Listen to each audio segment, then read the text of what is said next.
Diapsalmata. What is a poet? An unhappy man who conceals profound anguish in his heart, but whose lips are so fashioned that when sighs and groans pass over them they sound like beautiful music. His fate resembles that of the unhappy men who were slowly roasted by a gentle fire in the tyrant Phalerus bull. Their shrieks could not reach his ear to terrify him, to him they sounded like sweet music. And people flock about the poet and say to him, "Do sing again," which means, would that new sufferings tormented your soul, and, would that your lips stayed fashioned as before, for your cries would only terrify us, but your music is delightful. And the critics join them, saying, "Well done, thus must it be according to the laws of aesthetics." Why, to be sure, a critic resembles a poet as one p another, the only difference being that he has no anguish in his heart and no music on his lips. Behold, therefore would I rather be a swineherd on amateur, and be understood by the swine than a poet, and misunderstood by men. In addition to my numerous other acquaintances I have still one more intimate friend, my melancholy. In the midst of pleasure, in the midst of work, he beckons to me, calls me aside, even though I remain present bodily. My melancholy is the most faithful sweetheart I have had, no wonder that I return the love. Of all ridiculous things the most ridiculous seems to me, to be busy, to be a man who is brisk about his food and his work. Therefore, whenever I see a fly settling, in the decisive moment, on the nose of such a person of affairs, or if he is spattered with mud from a carriage which drives past him in still greater haste, or the drawbridge opens up before him, or a tile falls down and knocks him dead, then I laugh heartily. And who, indeed, could help laughing? What, I wonder, do these busy folks get done? Are they not to be classed with the woman who in her confusion about the house being on fire carried out the fire tongs? What things of greater account, do you suppose, will they rescue from life's great conflagration? Let others complain that the times are wicked. I complain that they are paltry, for they are without passion. The thoughts of men are thin and frail like lace, and they themselves are feeble like girl lacemakers. The thoughts of their hearts are too puny to be sinful. For a worm it might conceivably be regarded a sin to harbor thoughts such as theirs, not for a man who is formed in the image of God. Their lusts are staid and sluggish, their passions sleepy, they do their duty, these sordid minds, but permit themselves, as did the Jews, to trim the coins just the least little bit, thinking that if our Lord keep tab of them ever so carefully one might yet safely venture to fool him a bit. Fie upon them! It is therefore my soul ever returns to the Old Testament and to Shakespeare. There at least one feels that one is dealing with men and women, there one hates and loves, there one murders one's enemy and curses his issue through all generations, there one sins. Just as, according to the legend, Parmeniscus in the Trophonian cave lost his ability to laugh, but recovered it again on the island of Delos at the sight of a shapeless block which was exhibited as the image of the goddess Leto, likewise did it happen to me. When I was very young I forgot in the Trophonian cave how to laugh, but when I grew older and opened my eyes and contemplated the real world, I had to laugh, and have not ceased laughing, ever since. I beheld that the meaning of life was to make a living, its goal, to become Chief Justice, that the delights of love consisted in marrying a woman with ample means, that it was the blessedness of friendship to help one another in financial difficulties, that wisdom was what most people supposed it to be, that it showed enthusiasm to make a speech, and courage, to risk being fined $10, that it was cordiality to say, "May it agree with you," after a repast, that it showed piety to partake of the communion once a year. I saw that and laughed. A strange thing happened to me in my dream. I was rapt into the seventh heaven. There sat all the gods assembled. As a special dispensation I was granted the favor to have one wish. "Do you wish for youth," said Mercury, "or for beauty, or power, or a long life, or do you wish for the most beautiful woman, or any other of the many fine things we have in our treasure trove? Choose, but only one thing." For a moment I was at a loss. Then I addressed the gods in this wise: "Most honorable contemporaries, I choose one thing, that I may always have the laughs on my side." Not one god made answer, but all began to laugh. From this I concluded that my wish had been granted and thought that the gods knew how to express themselves with good taste, for it would surely have been inappropriate to answer gravely, "Your wish has been granted." In vino veritas, the banquet. It was on one of the last days in July, at 10 o'clock in the evening, when the participants in that banquet assembled together. Date and year I have forgotten. Indeed, this would be interesting only to one's memory of details, and not to one's recollection of the contents of what experience. The spirit of the occasion, and whatever impressions are recorded in one's mind under that heading, concerns only one's recollections, and just as generous wine gains in flavor by passing the equator, because of the evaporation of its watery particles, likewise does recollection gain by getting rid of the watery particles of memory, and yet recollection becomes as little a mere figment of the imagination by this process as does the generous wine. The participants were 5 in number: John, with the epithet of the seducer, Victor Eremita, Constantine Constantius, and yet 2 others whose names I have not exactly forgotten, which would be a matter of small importance, but whose names I did not learn. It was as if these 2 had no proper names, for they were constantly addressed by some epithet. The one was called the young person. Nor was he more than 20 and some years, of slender and delicate build, and of a very dark complexion.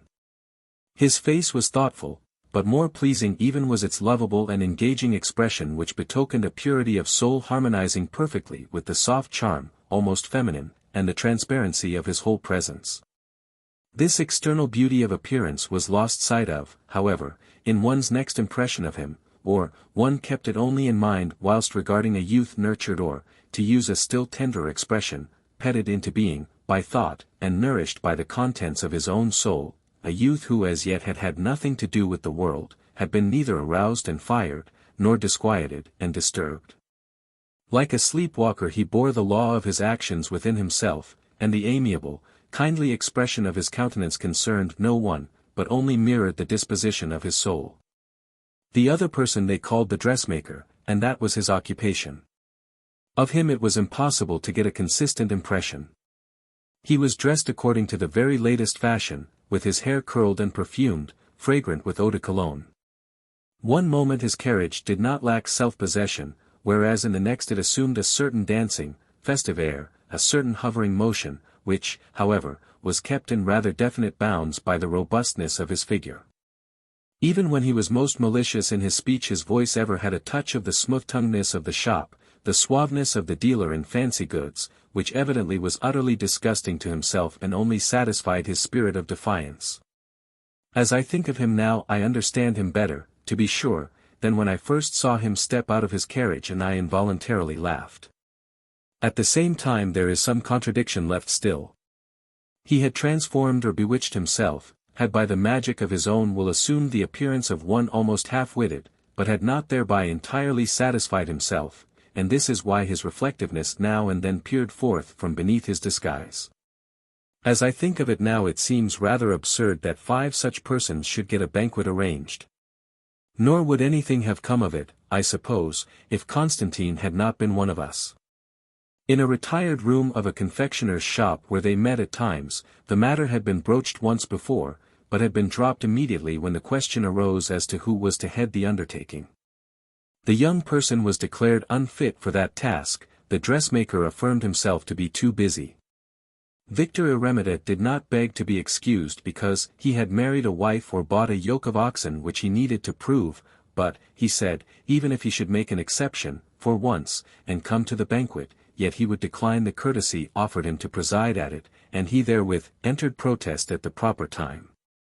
This, John considered a work spoken in due season, because, as he saw it, there was but one person able to prepare a banquet, and that was the possessor of the wishing table which set itself with delectable things whenever he said to it, "Cover thyself." He averred that to enjoy the charms of a young girl in haste was not always the wisest course, but as to a banquet, he would not wait for it, and generally was tired of it a long while before it came off. However, if the plan was to be carried into effect he would make one condition, which was, that the banquet should be so arranged as to be served in one course. And that all were agreed on. Also, that the settings for it were to be made altogether new, and that afterwards they were to be destroyed entirely, before rising from table one was to hear the preparation for their destruction. Nothing was to remain, not even so much, said the dressmaker, as there is left of a dress after it has been made over into a hat. Nothing, said John, because nothing is more unpleasant than a sentimental scene, and nothing more disgusting than the knowledge that somewhere or other there is an external setting which in a direct and impertinent fashion pretends to be a reality.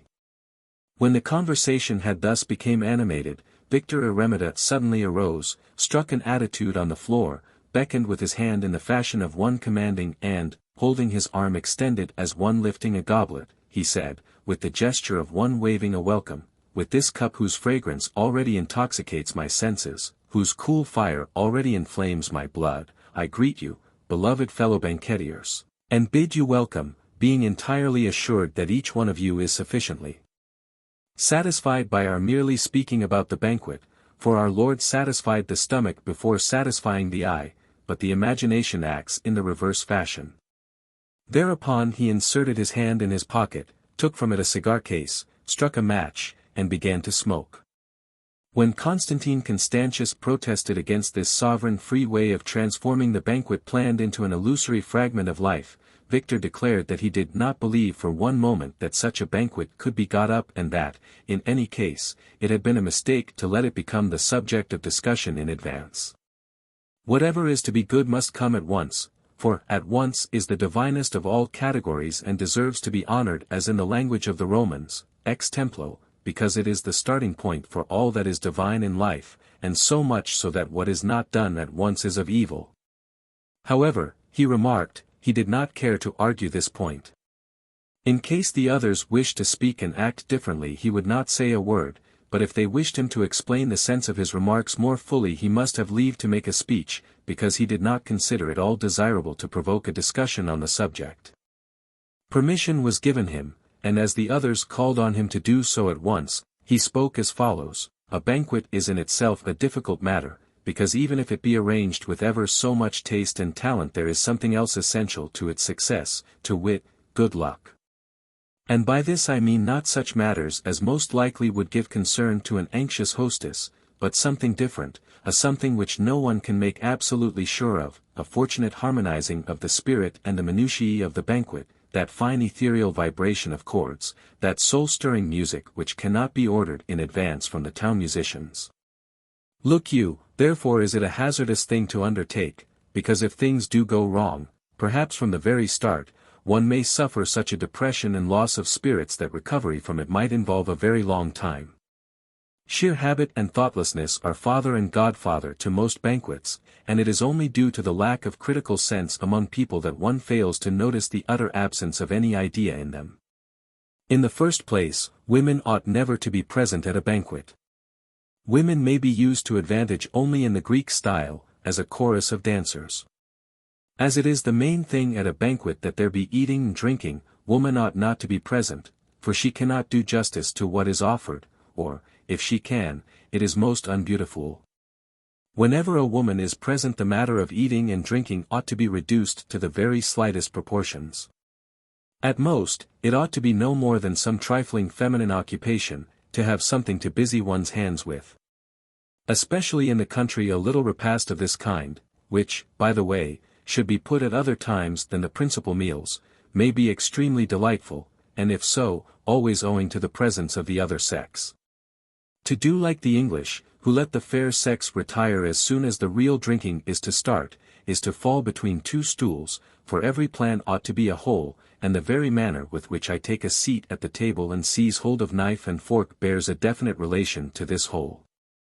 In the same sense a political banquet presents an unbeautiful ambiguity inasmuch as one does not want to cut down to a very minimum the essentials of a banquet, and yet does not wish to have the speeches thought of as having been made over the cups. So far, we are agreed, I suppose, and our number, in case anything should come of the banquet, is correctly chosen, according to that beautiful rule, neither more than the Muses nor fewer than the Graces. Now I demand the greatest superabundance of everything thinkable. That is, even though everything be not actually there, yet the possibility of having it must be at one's immediate beck and call. I hover temptingly over the table, more seductive even than the actual sight of it. I beg to be excused, however, from banqueting on sulphur matches or on a piece of sugar which all are to suck in turn. My demands for such a banquet will, on the contrary, be difficult to satisfy, for the feast itself must be calculated to arouse and incite that unmentionable longing which each worthy participant is to bring with him. I require that the earth's fertility be at our service, as though everything sprouted forth at the very moment the desire for it was born. I desire a more luxurious abundance of wine than when Mephistopheles needed but to drill holes into the table to obtain it. I demand an illumination more splendid than have the gnomes when they lift up the mountain on pillars and dance in a sea of blazing light. I demand what most excites the senses, I demand their gratification by deliciously sweet perfumes, more superb than any in the Arabian Nights. I demand a coolness which voluptuously provokes desire and breathes relaxation on desire satisfied. I demand a fountain's unceasing enlivenment. If Maecenas could not sleep without hearing the splashing of a fountain, I cannot eat without it. Do not misunderstand me, I can eat stockfish without it, but I cannot eat at a banquet without it, I can drink water without it, but I cannot drink wine at a banquet without it. I demand a host of servants, chosen and comely, as if I sate at table with the gods, I demand that there shall be music at the feast, both strong and subdued, and I demand that it shall be an accompaniment to my thoughts, and what concerns you, my friends, my demands regarding you are altogether incredible. Do you see, by reason of all these demands, which are as many reasons against it, I hold a banquet to be a pium desideratum, and am so far from desiring a repetition of it that I presume it is not feasible even a first time. The only one who had not actually participated in this conversation, nor in the frustration of the banquet, was Constantine. Without him, nothing would have been done save the talking. He had come to a different conclusion and was of the opinion that the idea might well be realized, if one but carried the matter with a high hand. Then some time passed, and both the banquet and the discussion about it were forgotten, when suddenly, one day, the participants received a card of invitation from Constantius for a banquet the very same evening. The motto of the party had been given by him as, in vino veritas, because there was to be speaking, to be sure, and not only conversation, but the speeches were not to be made except in vino, and no truth was to be uttered there excepting that which is in vino, when the wine is a defense of the truth and the truth a defense of the wine. The place had been chosen in the woods, some 10 miles distant from Copenhagen. The hall in which they were to feast had been newly decorated and in every way made unrecognizable. A smaller room, separated from the hall by a corridor, was arranged for an orchestra. Shutters and curtains were let down before all windows, which were left open. The arrangement that the participants were to drive to the banquet in the evening hour was to intimate to them, and that was Constantine's idea, what was to follow. Even if one knows that one is driving to a banquet, and the imagination therefore indulges for a moment in thoughts of luxury, yet the impression of the natural surroundings is too powerful to be resisted. That this might possibly not be the case was the only contingency he apprehended, for just as there is no power like the imagination to render beautiful all it touches, neither is there any power which can to such a degree disturb all, misfortune conspiring, if confronted with reality. But driving on a summer evening does not lure the imagination to luxurious thoughts, but rather to the opposite. Even if one does not see it or hear it, the imagination will unconsciously create a picture of the longing for home which one is apt to feel in the evening hours. One sees the reapers, man and maid, returning from their work in the fields, one hears the hurried rattling of the hay wagon, one interprets even the faraway lowing from the meadows as a longing. Thus does a summer evening suggest idyllic thoughts, soothing even a restless mind with its assuagement, inducing even the soaring imagination to abide on earth with an indwelling yearning for home as the place from whence it came, and thus teaching the insatiable mind to be satisfied with little, by rendering one content, for in the evening hour time stands still and eternity lingers. Thus they arrived in the evening hour, those invited, for Constantine had come out somewhat earlier. Victor Eremita, who resided in the country not far away, came on horseback, the others in a carriage. And just as they had discharged it, a light open vehicle rolled in through the gate carrying a merry company of 4 journeymen who were entertained to be ready at the decisive moment to function as a corps of destruction, just as firemen are stationed in a theatre, for the opposite reason at once to extinguish a fire. So long as one is a child one possesses sufficient imagination to maintain one's soul at the very top-notch of expectation, for a whole hour in the dark room, if need be, but when one has grown older one's imagination may easily cause one to tire of the Christmas tree before seeing it. The folding doors were opened. The effect of the radiant illumination, the coolness wafting toward them, the beguiling fragrance of sweet perfumes, the excellent taste of the arrangements, for a moment overwhelmed the feelings of those entering, and when, at the same time, strains from the ballet of Don Juan sounded from the orchestra, their persons seemed transfigured and, as if out of reverence for an unseen spirit about them, they stopped short for a moment like men who have been roused by admiration and who have risen to admire. Whoever knows that happy moment, whoever has appreciated its delight, and has not also felt the apprehension lest suddenly something might happen, some trifle perhaps, which yet might be sufficient to disturb all. Whoever has held the lamp of Aladdin in his hand and has not also felt the swooning of pleasure, because one needs but to wish. Whoever has held what is inviting in his hand and has not also learned to keep his wrist limber to let go at once, if need be. Thus they stood side by side. Only Victor stood alone, absorbed in thought. A shudder seemed to pass through his soul, he almost trembled, he collected himself and saluted the omen with these words, "Ye mysterious, festive, and seductive strains which drew me out of the cloistered seclusion of a quiet youth and beguiled me with a longing as mighty as a recollection, and terrible, as though Elvira had not even been seduced but had only desired to be. Immortal Mozart, thou to whom I owe all, but no. As yet I do not owe thee all. But when I shall have become an old man, if ever I do become an old man, or when I shall have become 10 years older, if ever I do, or when I am become old, if ever I shall become old, or when I shall die, for that, indeed, I know I shall, then shall I say, Immortal Mozart, thou to whom I owe all, and then I shall let my admiration, which is my soul's first and only admiration, burst forth in all its might and let it make away with me, as it often has been on the point of doing. Then have I set my house in order, then have I remembered my beloved one, then have I confessed my love, then have I fully established that I owe thee all, then am I occupied no longer with thee, with the world, but only with the grave thought of death." Now there came from the orchestra that invitation in which joy triumphs most exultantly, and heaven storming soars aloft above Elvira's sorrowful thanks, and gracefully apostrophizing, John repeated, "Viva la libertà, e veritas," said the young person, but above all, in vino. Constantine interrupted them, seating himself at the table and inviting the others to do likewise. How easy to prepare a banquet, yet Constantine declared that he never would risk preparing another. How easy to admire, yet Victor declared that he never again would lend words to his admiration, for to suffer a discomfiture is more dreadful than to become an invalid in war. How easy to express a desire, if one has the magic lamp, yet that is at times more terrible than to perish of want. They were seated. In the same moment the little company were launched into the very middle of the infinite sea of enjoyment, as if with one single bound. Each one had addressed all his thoughts and all his desires to the banquet, had prepared his soul for the enjoyment which was offered to overflowing and in which their souls overflowed. The experienced driver is known by his ability to start the snorting team with a single bound and to hold them well abreast. The well-trained steed is known by his lifting himself in one absolutely decisive leap, even if one or the other of the guests perhaps fell short in some particular. Certainly Constantine was a good host. Thus they banqueted.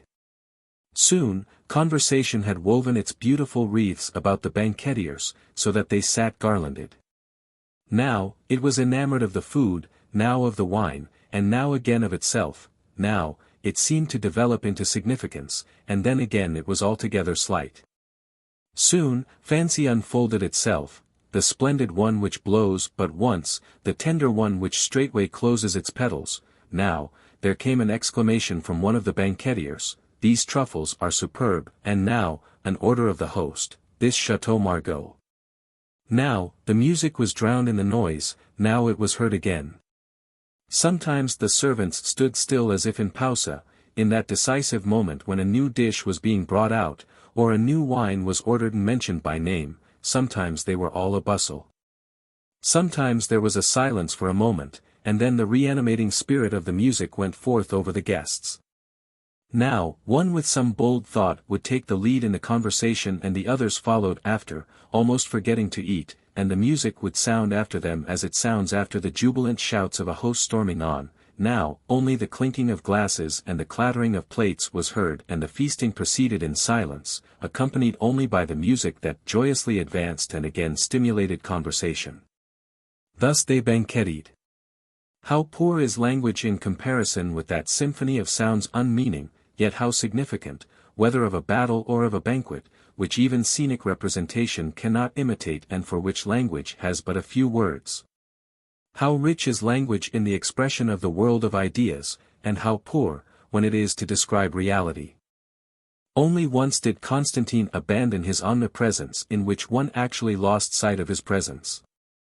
At the very beginning he got them to sing one of the old drinking songs, by way of calling to mind that jolly time when men and women feasted together, as he said, a proposal which had the positively burlesque effect he had perhaps calculated it should have.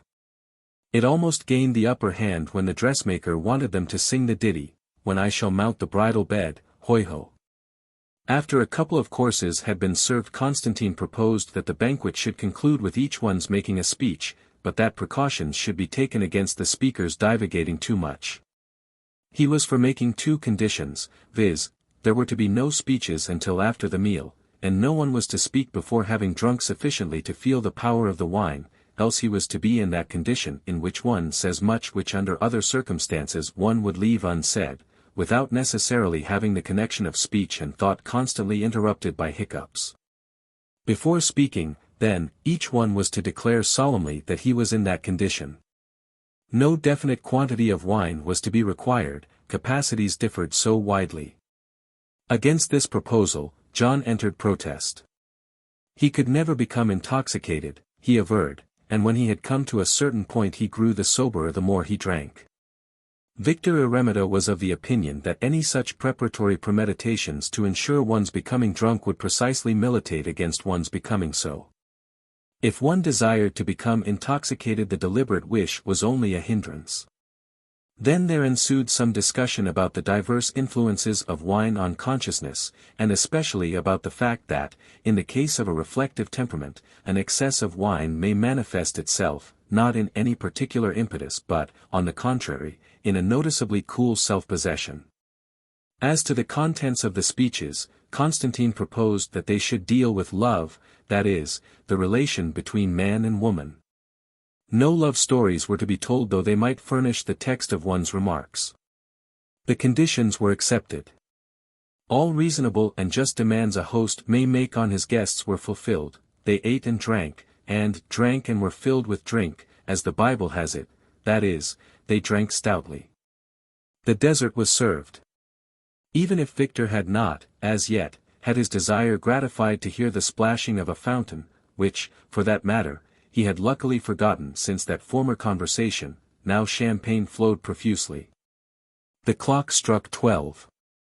Thereupon Constantine commanded silence, saluted the young person with a goblet and the words "Quod felix sit faustum," and bade him to speak first. The young person's speech. The young person arose and declared that he felt the power of the wine, which was indeed apparent to some degree, for the blood pulsed strongly in his temples, and his appearance was not as beautiful as before the meal. He spoke as follows.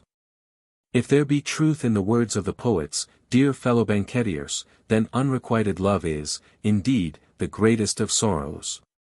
Should you require any proof of this, you need but listen to the speech of lovers. They say that it is death, certain death, and the first time they believe it, for the space of 2 weeks. The next time they say that it is death, and finally they will die sometime, as the result of unrequited love. For that love has killed them, about that there can obtain no doubt. And as to love's having to take hold 3 times to make away with them, that is not different from the dentist's having to pull 3 times before he is able to budge that firmly rooted molar. But, if unrequited love thus means certain death, how happy am I who have never loved and, I hope, will only achieve dying sometime, and not from unrequited love. But just this may be the greatest misfortune, for all I know, and how unfortunate must I then be? The essence of love probably, for I speak as does a blind man about colors, probably lies in its bliss, which is, in other words, that the cessation of love brings death to the lover. This I comprehend very well as in the nature of a hypothesis correlating life and death. But, if love is to be merely by way of hypothesis, why, then lovers lay themselves open to ridicule through their actually falling in love. If, however, love is something real, why, then reality must bear out what lovers say about it. But did one in real life ever hear of, or observe, such things having taken place, even if there is hearsay to that effect? Here I perceive already one of the contradictions in which love involves a person, for whether this is different for those initiated, that I have no means of knowing, but love certainly does seem to involve people in the most curious contradictions. There is no other relation between human beings which makes such demands on one's ideality as does love, and yet love is never seen to have it. For this reason alone I would be afraid of love, for I fear that it might have the power to make me too talk vaguely about a bliss which I did not feel and a sorrow I did not have.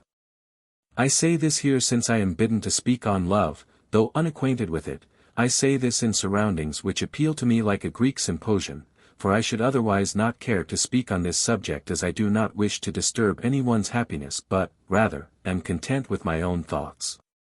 Who knows but these thoughts are sheer imbecilities and vain imaginings? Perhaps my ignorance is explicable from the fact that I never have learned, nor have wished to learn, from any one, how one comes to love, or from the fact that I have never yet challenged a woman with a glance, which is supposed to be smart, but have always lowered my eyes, unwilling to yield to an impression before having fully made sure about the nature of the power into whose sphere I am venturing. At this point he was interrupted by Constantine, who expostulated with him because, by his very confession of never having been in love, he had debarred himself from speaking. The young person declared that at any other time he would gladly obey an injunction to that effect, as he had often enough experienced how tiresome it was to have to make a speech, but that in this case he would insist upon his right. Precisely the fact that one had had no love affair, he said, also constituted an affair of love, and he who could assert this of himself was entitled to speak about Eros just because his thoughts were bound to take issue with the whole sex and not with individuals. He was granted permission to speak and continued.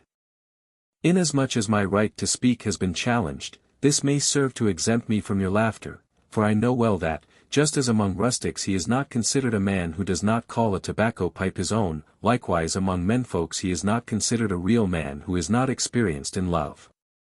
If any one feels like laughing, let him laugh, my thought is, and remains, the essential consideration for me. Or is love, perchance, privileged to be the only event which is to be considered after, rather than before, it happens? If that be the case, what then if I, having fallen in love, should later on think that it was too late to think about it? Look you, this is the reason why I choose to think about love before it happens.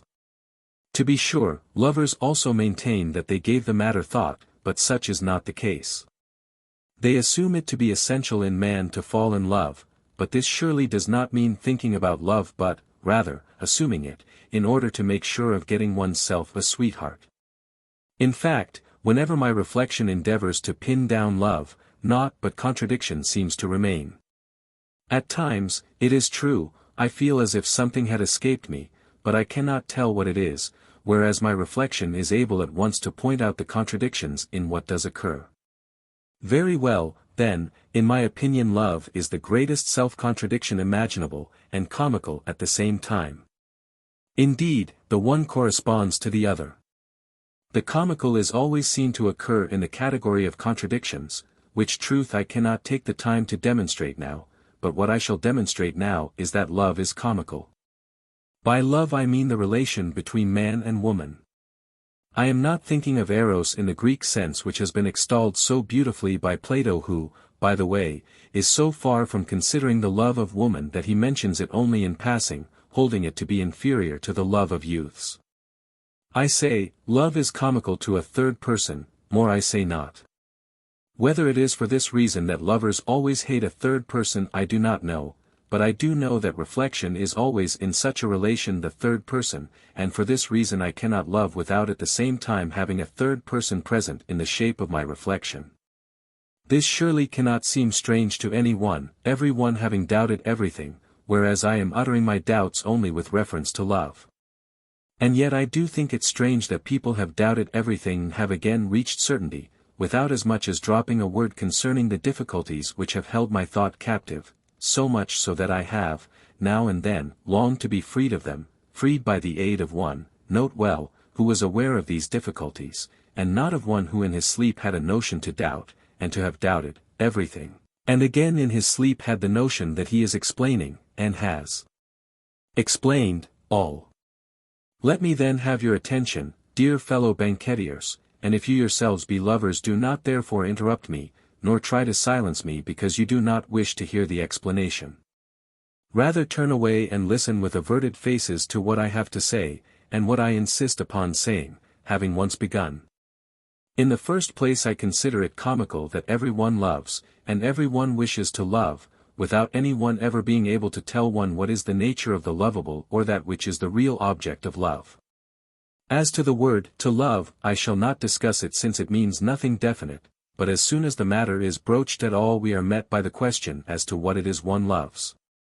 No other answer is ever vouchsafed us on that point other than that one loves what is lovable. For if one should make answer, with Plato, that one is to love what is good, one has in taking this single step exceeded the bounds of the erotic. The answer may be offered, perhaps, that one is to love what is beautiful. But if I then should ask whether to love means to love a beautiful landscape or a beautiful painting it would be immediately perceived that the erotic is not, as it were, comprised in the more general term of the love of things beautiful, but is something entirely of its own kind. Were a lover, just to give an example, to speak as follows, in order to express adequately how much love there dwelled in him, I love beautiful landscapes, and my Lalage, and a beautiful dancer, and a beautiful horse, in short, I love all that is beautiful, his Lalage would not be satisfied with his encomium, however well satisfied she might be with him in all other respects, and even if she be beautiful, and now suppose Lalage is not beautiful and he yet loved her.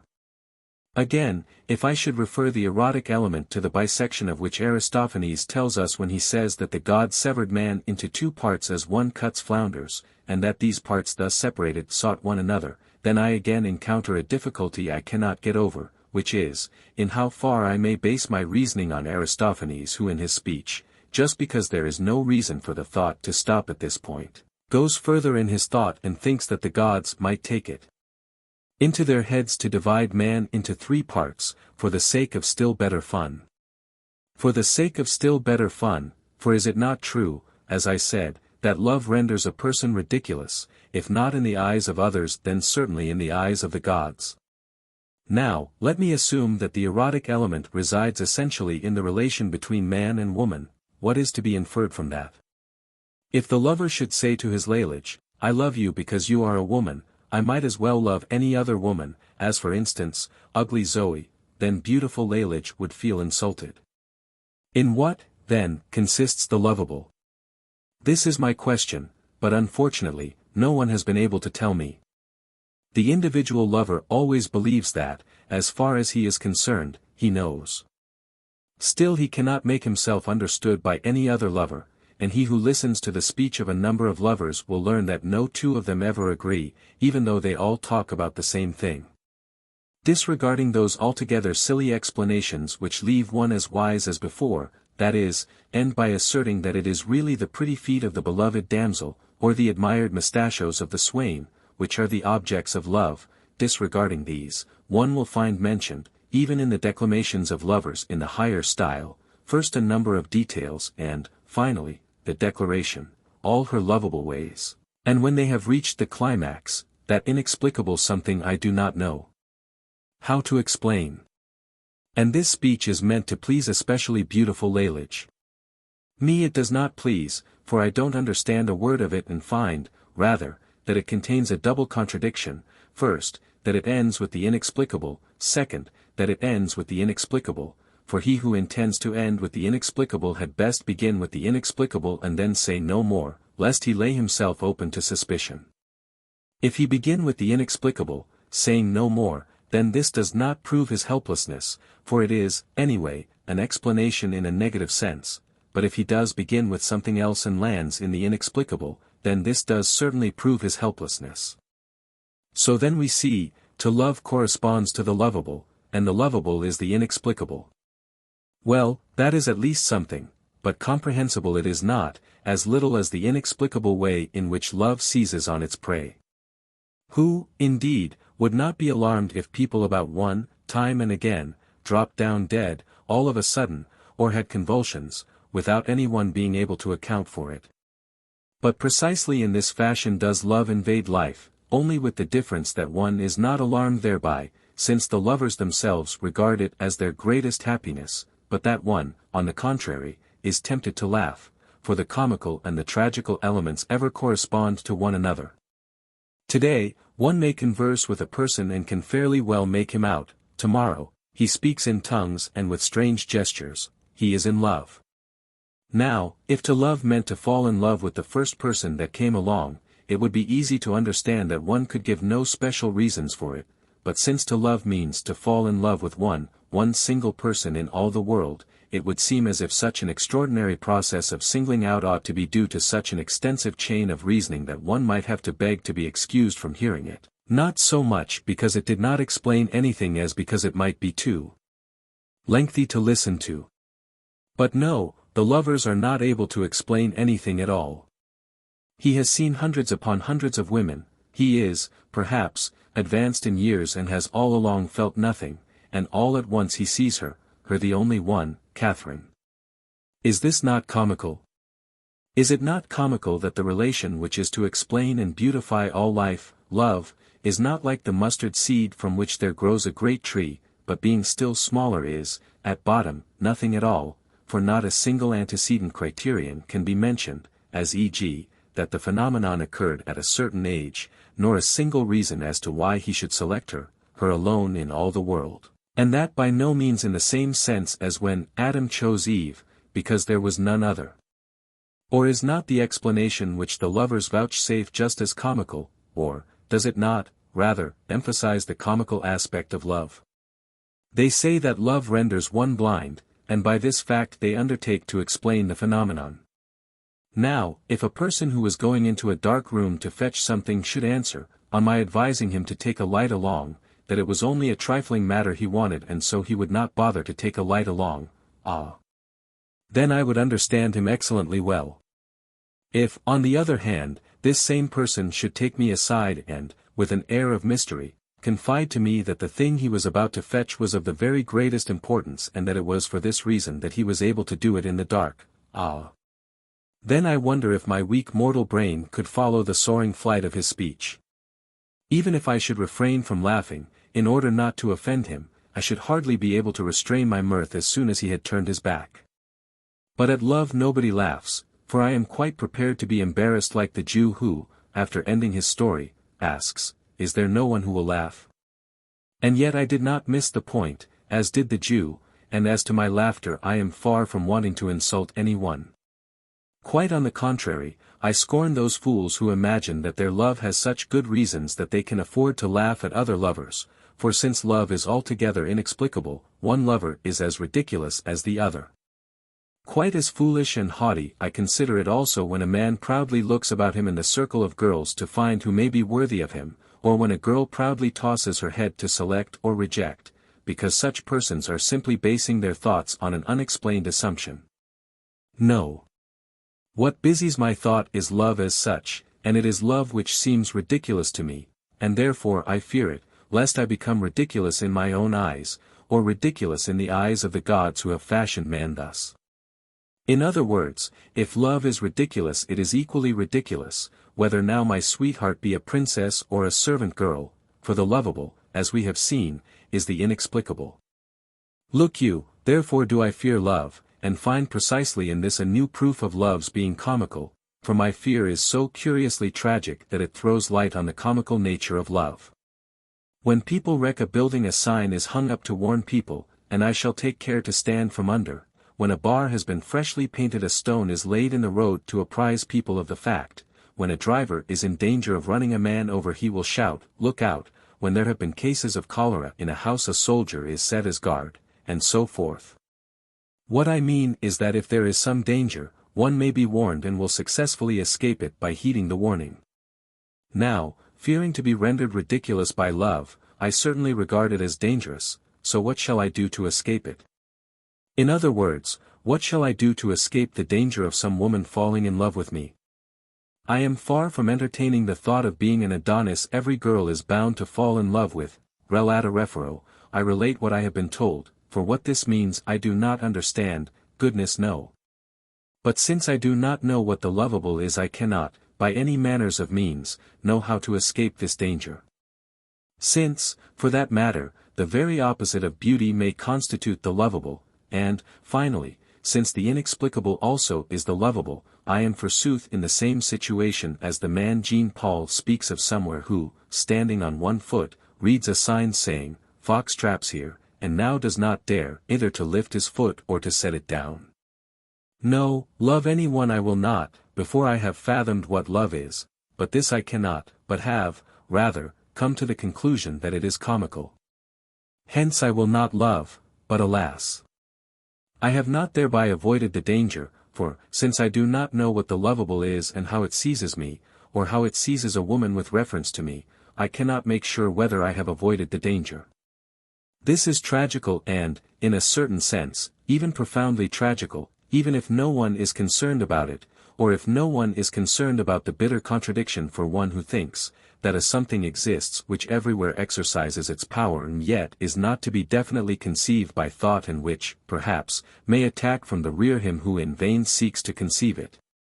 But as to the tragic side of the matter, it has its deep reason in the comic aspects just pointed out. Possibly, every other person will turn all this upside down and not find that to be comical which I do, but rather that which I conceive to be tragical, but this too proves that I am right to a certain extent. And that for which, if so happens, I become either a tragic or comic victim is plain enough, viz., my desire to reflect about all I do, and not imagine I am reflecting about life by dismissing its every important circumstance with an "I don't care" either way. Man has both a soul and a body. About this the wisest and best of the race are agreed. Now, in case one assumes the essence of love to lie in the relation between man and woman, the comic aspect will show again in the face about which is seen when the highest spiritual values express themselves in the most sensual terms. I am now referring to all those extraordinary and mystic signals of love, in short, to all the Freemasonry which forms a continuation of the above-mentioned inexplicable something. The contradiction in which love here involves a person lies in the fact that the symbolic signs mean nothing at all or, which amounts to the same, that no one is able to explain what they do signify. Two loving souls vow that they will love each the other in all eternity, thereupon they embrace, and with a kiss they seal this eternal pact. Now I ask any thinking person whether he would have hit upon that. And thus there is constant shifting from the one to the other extreme in love. The most spiritual is expressed by its very opposite, and the sensual is to signify the most spiritual. Let me assume I am in love. In that case I would conceive it to be of the utmost importance to me that the one I love belong to me for all time. This I comprehend, for I am now, really, speaking only of Greek eroticism which has to do with loving beautiful souls. Now when the person I love had vowed to return my love I would believe her or, in as far as there remained any doubt in me, try to combat my doubt. But what happens actually? For if I were in love I would, probably, behave like all the others, that is, seek to obtain still some other assurance than merely to believe her I love, which, though, is plainly the only assurance to be had. When Cockatoo all at once begins to plume himself like a duck which is gorged with food, and then emits the word Marion, everybody will laugh, and so will I. I suppose the spectator finds it comical that Cockatoo, who doesn't love Marion at all, should be on such intimate terms with her. But suppose, now, that Cockatoo does love Marion. Would that be comical still? To me it would, and the comical would seem to me to lie in love's having become capable of being expressed in such fashion. Whether now this has been the custom since the beginning of the world makes no difference whatsoever, for the comical has the prescriptive right from all eternity to be present in contradictions, and here is a contradiction. There is really nothing comical in the antics of a mannequin since we see someone pulling the strings. But to be a mannequin at the beck of something inexplicable is indeed comical, for the contradiction lies in our not seeing any sensible reason why one should have to twitch now this leg and now that. Hence, if I cannot explain what I am doing, I do not care to do it, and if I cannot understand the power into whose sphere I am venturing, I do not care to surrender myself to that power. And if love is so mysterious a law which binds together the extremest contradictions, then who will guarantee that I might not, one day, become altogether confused? Still, that does not concern me so much. Again, I have heard that some lovers consider the behavior of other lovers ridiculous. I cannot conceive how this ridicule is justified, for if this law of love be a natural law, then all lovers are subject to it, but if it be the law of their own choice, then those laughing lovers ought to be able to explain all about love, which, however, they are unable to do. But in this respect I understand this matter better, as it seems a convention for one lover to laugh at the other because he always finds the other lover ridiculous, but not himself. If it be ridiculous to kiss an ugly girl, it is also ridiculous to kiss a pretty one, and the notion that doing this in some particular way should entitle one to cast ridicule on another who does it differently, is but presumptuousness and a conspiracy which does not, for all that, exempt such a snob from laying himself open to the ridicule which invariably results from the fact that no one is able to explain what this act of kissing signifies, whereas it is to signify all, to signify, indeed, that the lovers desire to belong to each other in all eternity, aye, what is still more amusing, to render them certain that they will. Now, if a man should suddenly lay his head on one side, or shake it, or kick out with his leg and, upon my asking him why he did this, should answer, to be sure I don't know, myself, I just happened to do so, next time I may do something different, for I did it unconsciously, then I would understand him quite well. But if he said, as the lovers say about their antics, that all bliss lay therein, how could I help finding it ridiculous, just as I thought that other man's motions ridiculous, to be sure in a different sense, until he restrained my laughter by declaring that they did not signify anything. For by doing so he removed the contradiction which is the basic cause of the comical. It is not at all comical that the insignificant is declared to signify nothing, but it is very much so if it be asserted to signify all. As regards involuntary actions, the contradiction arises at the very outset because involuntary actions are not looked for in a free rational being. Thus if one supposed that the Pope had a coughing spell the very moment he was to place the crown on Napoleon's head, or that bride and groom in the most solemn moment of the wedding ceremony should fall to sneezing, these would be examples of the comical. That is, the more a given action accentuates the free rational being, the more comical are involuntary actions. This holds true also in respect of the erotic gesticulations, where the comical element appears a second time, owing to the circumstance that the lovers attempt to explain away the contradiction by attributing to their gesticulations an absolute value. As is well known, children have a keen sense of the ridiculous, witness children's testimony which can always be relied on in this regard. Now as a rule children will laugh at lovers, and if one makes them tell what they have seen, surely no one can help laughing. This is, perhaps, due to the fact that children omit the point. Very strange. When the Jew omitted the point no one cared to laugh. Here, on the contrary, every one laughs because the point is omitted, since, however, no one can explain what the point is, why, then there is no point at all. So the lovers explain nothing, and those who praise love explain nothing but are merely intent on, as one is bidden in the royal laws of Denmark, on saying anent it all which may be pleasant and of good report. But a man who thinks, desires to have his logical categories in good order, and he who thinks about love wishes to be sure about his categories also in this matter. The fact is, though, that people do not think about love, and a pastoral science is still lacking, for even if a poet in a pastoral poem makes an attempt to show how love is born, everything is smuggled in again by help of another person who teaches the lovers how to love. As we saw, the comical element in love arose from the face about whereby the highest quality of one sphere does not find expression in that sphere but in the exactly opposite quality of another sphere. It is comical that the soaring flight of love, the desire to belong to each other for all time, lands ever, like soft, in the pantry, but still more comical is it that this conclusion is said to constitute love's highest expression. Wherever there is a contradiction, there the comical element is present also. I am ever following that track. If it be disconcerting to you, dear fellow banquetiers, to follow me in what I shall have to say now, then follow me with averted countenances. I myself am speaking as if with veiled eyes, for as I see only the mystery in these matters, why, I cannot see, or I see nothing. What is a consequence? If it cannot, in some way or other, be brought under the same head as its antecedent, why, then it would be ridiculous if it posed as a consequence.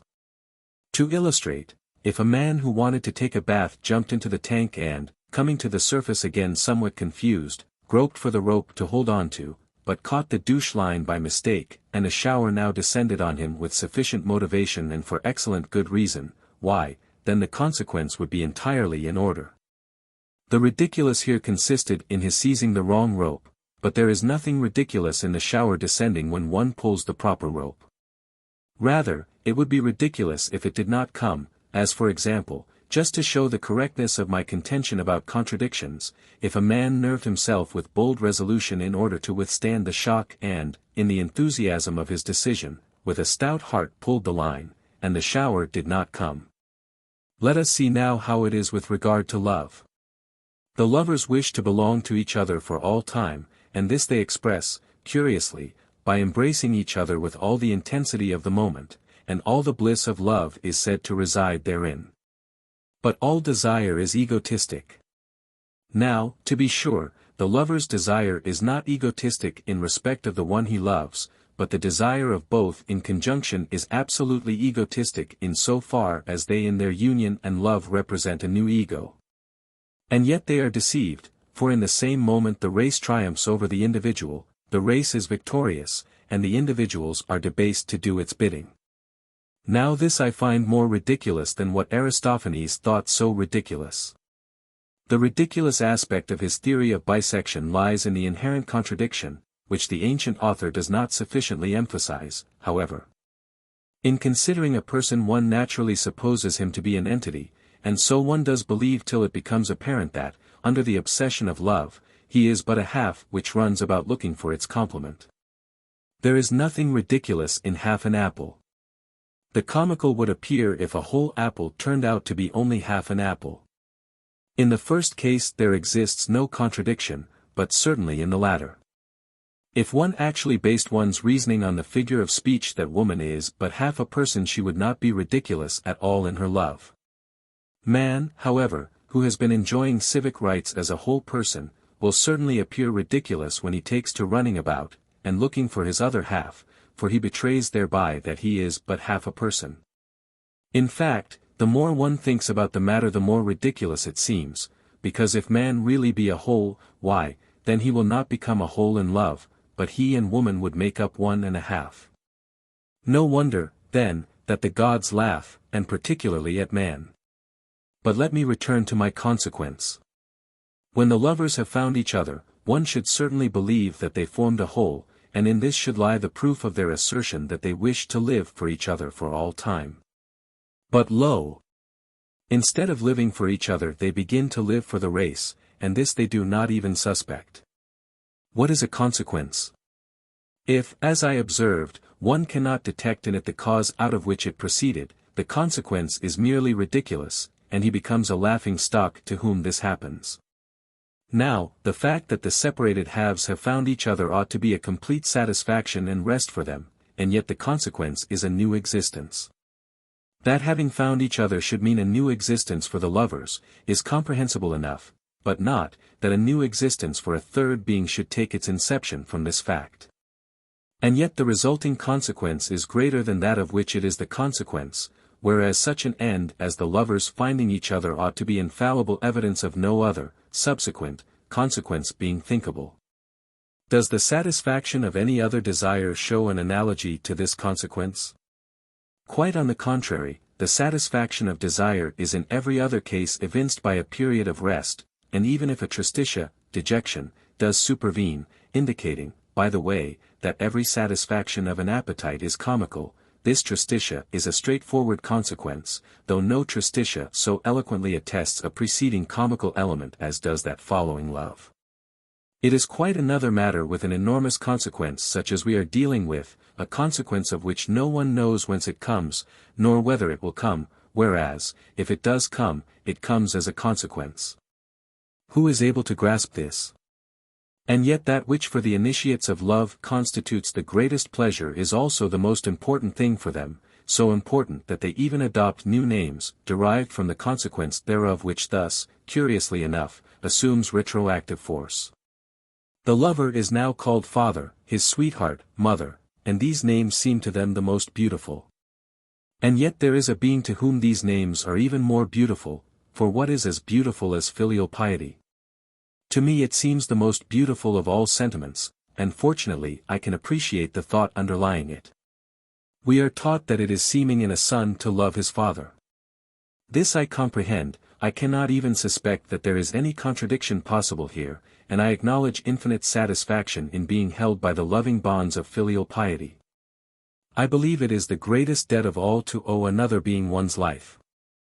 I believe that this debt cannot ever be wiped out, or even fathomed by any calculation, and for this reason I agree with Cicero when he asserts that the son is always in the wrong as against his father, and it is precisely filial piety which teaches me to believe this, teaches me not even to penetrate the hidden, but rather to remain hidden in the Father.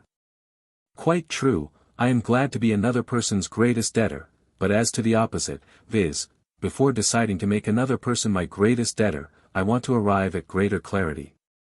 For to my conception there is a world of difference between being some person's debtor, and making some person one's debtor to such an extent that he will never be able to clear himself. What filial piety forbids the son to consider, love bids the father to consider. And here contradiction sets in again. If the son has an immortal soul like his father, what does it mean, then, to be a father? For must I not smile at myself when thinking of myself as a father, whereas the son is most deeply moved when he reflects on the relation he bears to his father? Very well do I understand Plato when he says that an animal will give birth to an animal of the same species, a plant, to a plant of the same species, and thus also man to man. But this explains nothing, does not satisfy one's thought, and arouses but a dim feeling, for an immortal soul cannot be born. Whenever, then, a father considers his son in the light of his son's immortality, which is, indeed, the essential consideration, he will probably smile at himself, for he cannot, by any means, grasp in their entirety all the beautiful and noble thoughts which his son with filial piety entertains about him. If, on the other hand, he considers his son from the point of view of his animal nature, he must smile again, because the conception of fatherhood is too exalted an expression for it. Finally, if it were thinkable that a father influenced his son in such fashion that his own nature was a condition from which the son's nature could not free itself, then the contradiction would arise in another direction, for in this case nothing more terrible is thinkable than being a father. There is no comparison between killing a person and giving him life, the former decides his fate only in time, the other for all eternity. So there is a contradiction again, and one both to laugh and to weep about. Is paternity then an illusion, even if not in the same sense as is implied in Magdalene's speech to Geronimus, or is it the most terrible thought imaginable? Is it the greatest benefit conferred on one, or is it the sweetest gratification of one's desire, is it something which just happens, or is it the greatest task of life? Look you, for this reason have I forsworn all love, for my thought is to me the most essential consideration. So even if love be the most exquisite joy, I renounce it, without wishing either to offend or to envy any one, and even if love be the condition for conferring the greatest benefit imaginable, I deny myself the opportunity therefore, but my thought I have not prostituted.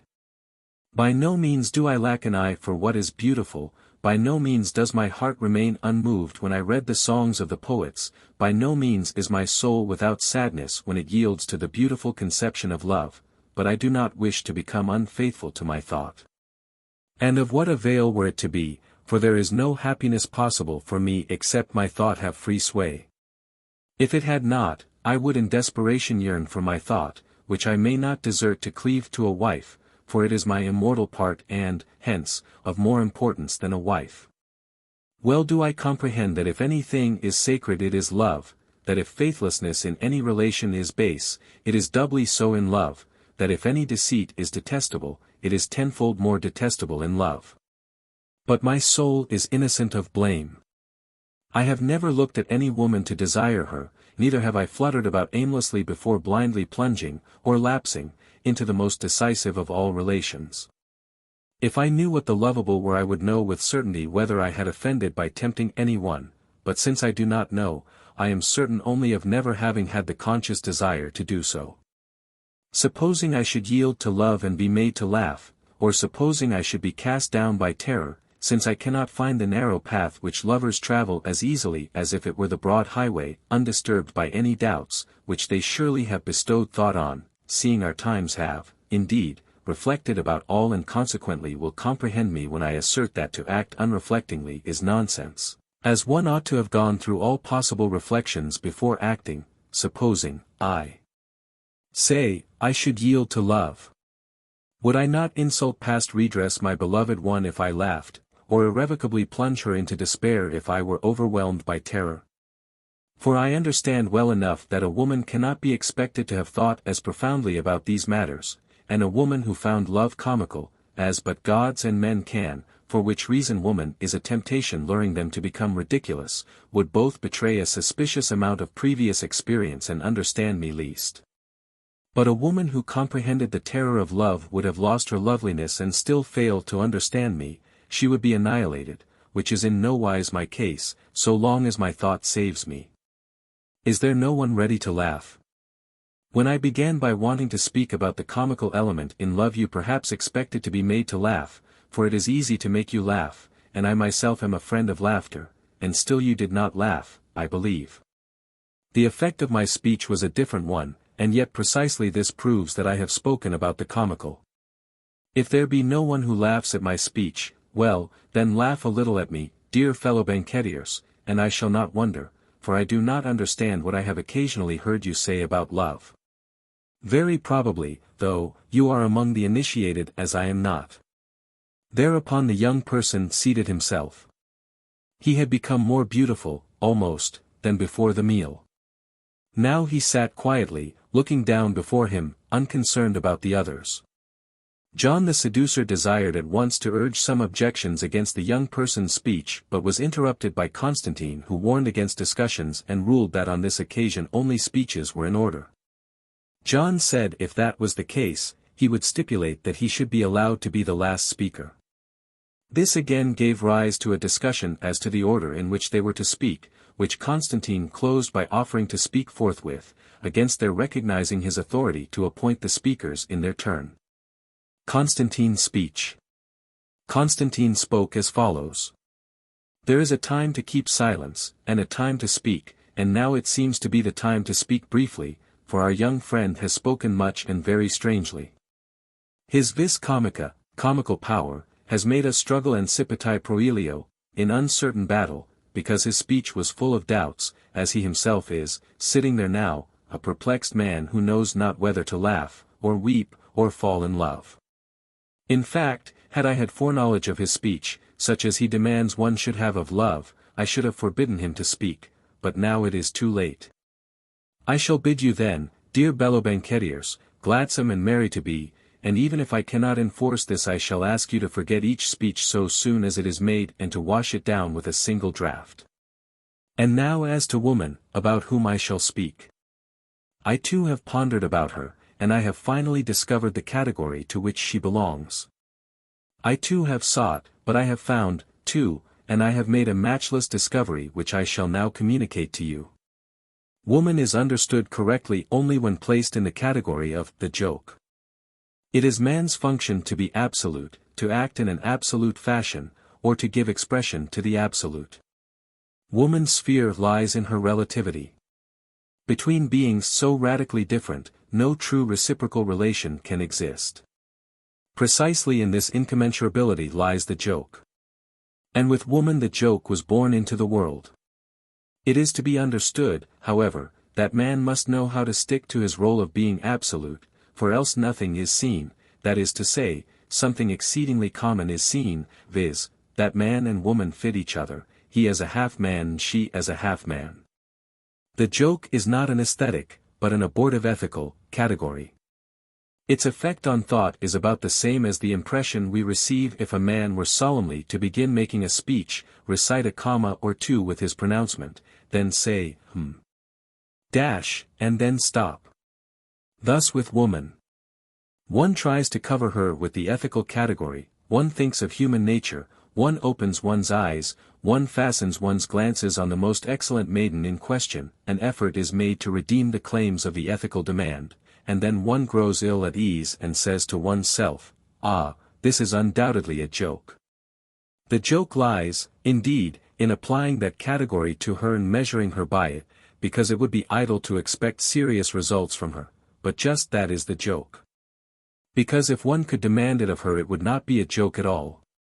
A mighty poor joke indeed it would be, to place her under the air pump and draw the air out of her, indeed it were a shame, but to blow her up to supernatural size and let her imagine herself to have attained all the ideality which a little maiden of 16 imagines she has, that is the beginning of the game and, indeed, the beginning of a highly entertaining performance. No youth has half so much imaginary ideality as a young girl, but, we shall soon be even, as says the tailor in the proverb, for her ideality is but an illusion. If one fails to consider woman from this point of view she may cause irreparable harm, but through my conception of her she becomes harmless and amusing.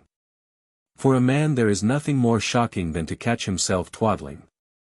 It destroys all true ideality, for one may repent of having been a rascal, and one may feel sorry for not having meant a word of what one said, but to have talked nonsense, sheer nonsense, to have meant all one said and behold. It was all nonsense, that is too disgusting for repentance incarnate to put up with. But this is not the case with woman. She has a prescriptive right to transfigure herself, in less than 24 hours, in the most innocent and pardonable nonsense, for far is it from her ingenuous soul to wish to deceive one. Indeed, she meant all she said, and now she says the precise opposite, but with the same amiable frankness, for now she is willing to stake everything on what she said last. Now in case a man in all seriousness surrenders to love he may be called fortunate indeed if he succeeds in obtaining an insurance, if, indeed, he is able to obtain it anywhere, for so inflammable a material as woman is most likely to arouse the suspicions of an insurance agent.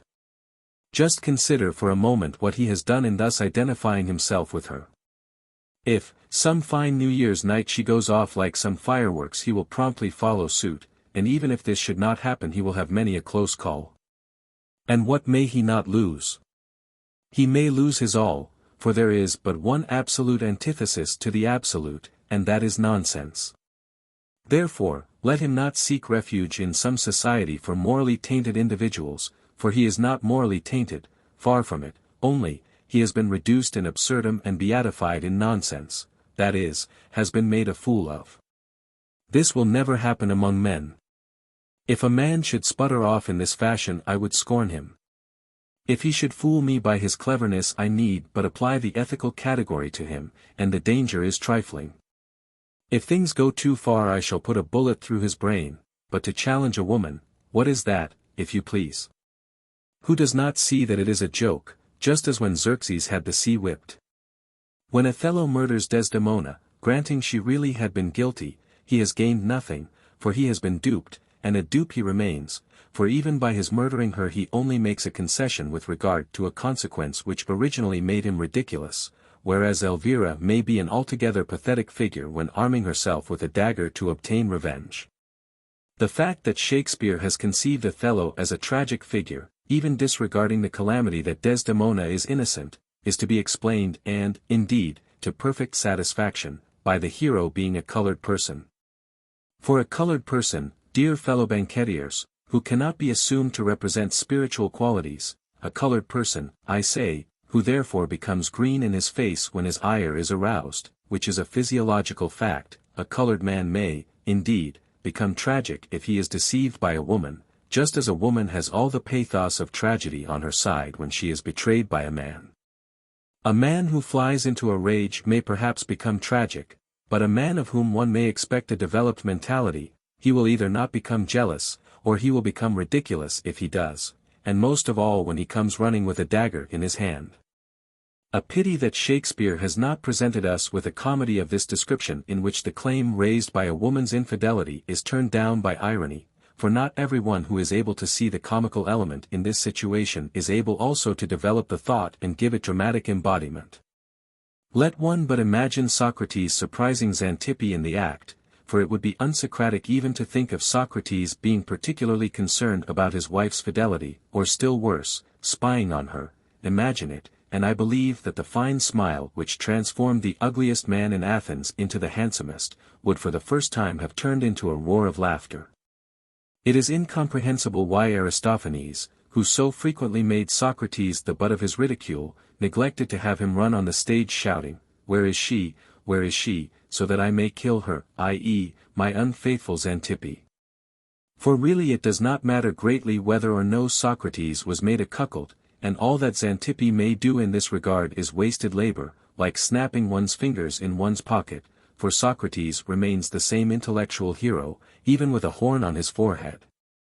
But if he had in fact become jealous and had wanted to kill Xanthippe, alas!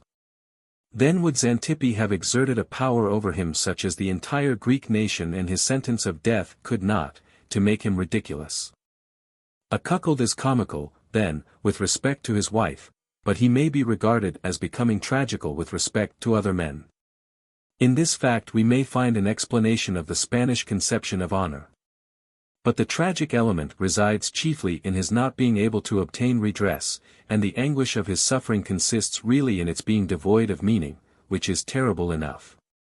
To shoot the woman, to challenge her, to despise her, all this would only serve to render the poor man still more ridiculous, for woman is the weaker sex. This consideration enters in everywhere and confuses all. If she performs a great deed she is admired more than man, because it is more than was expected of her.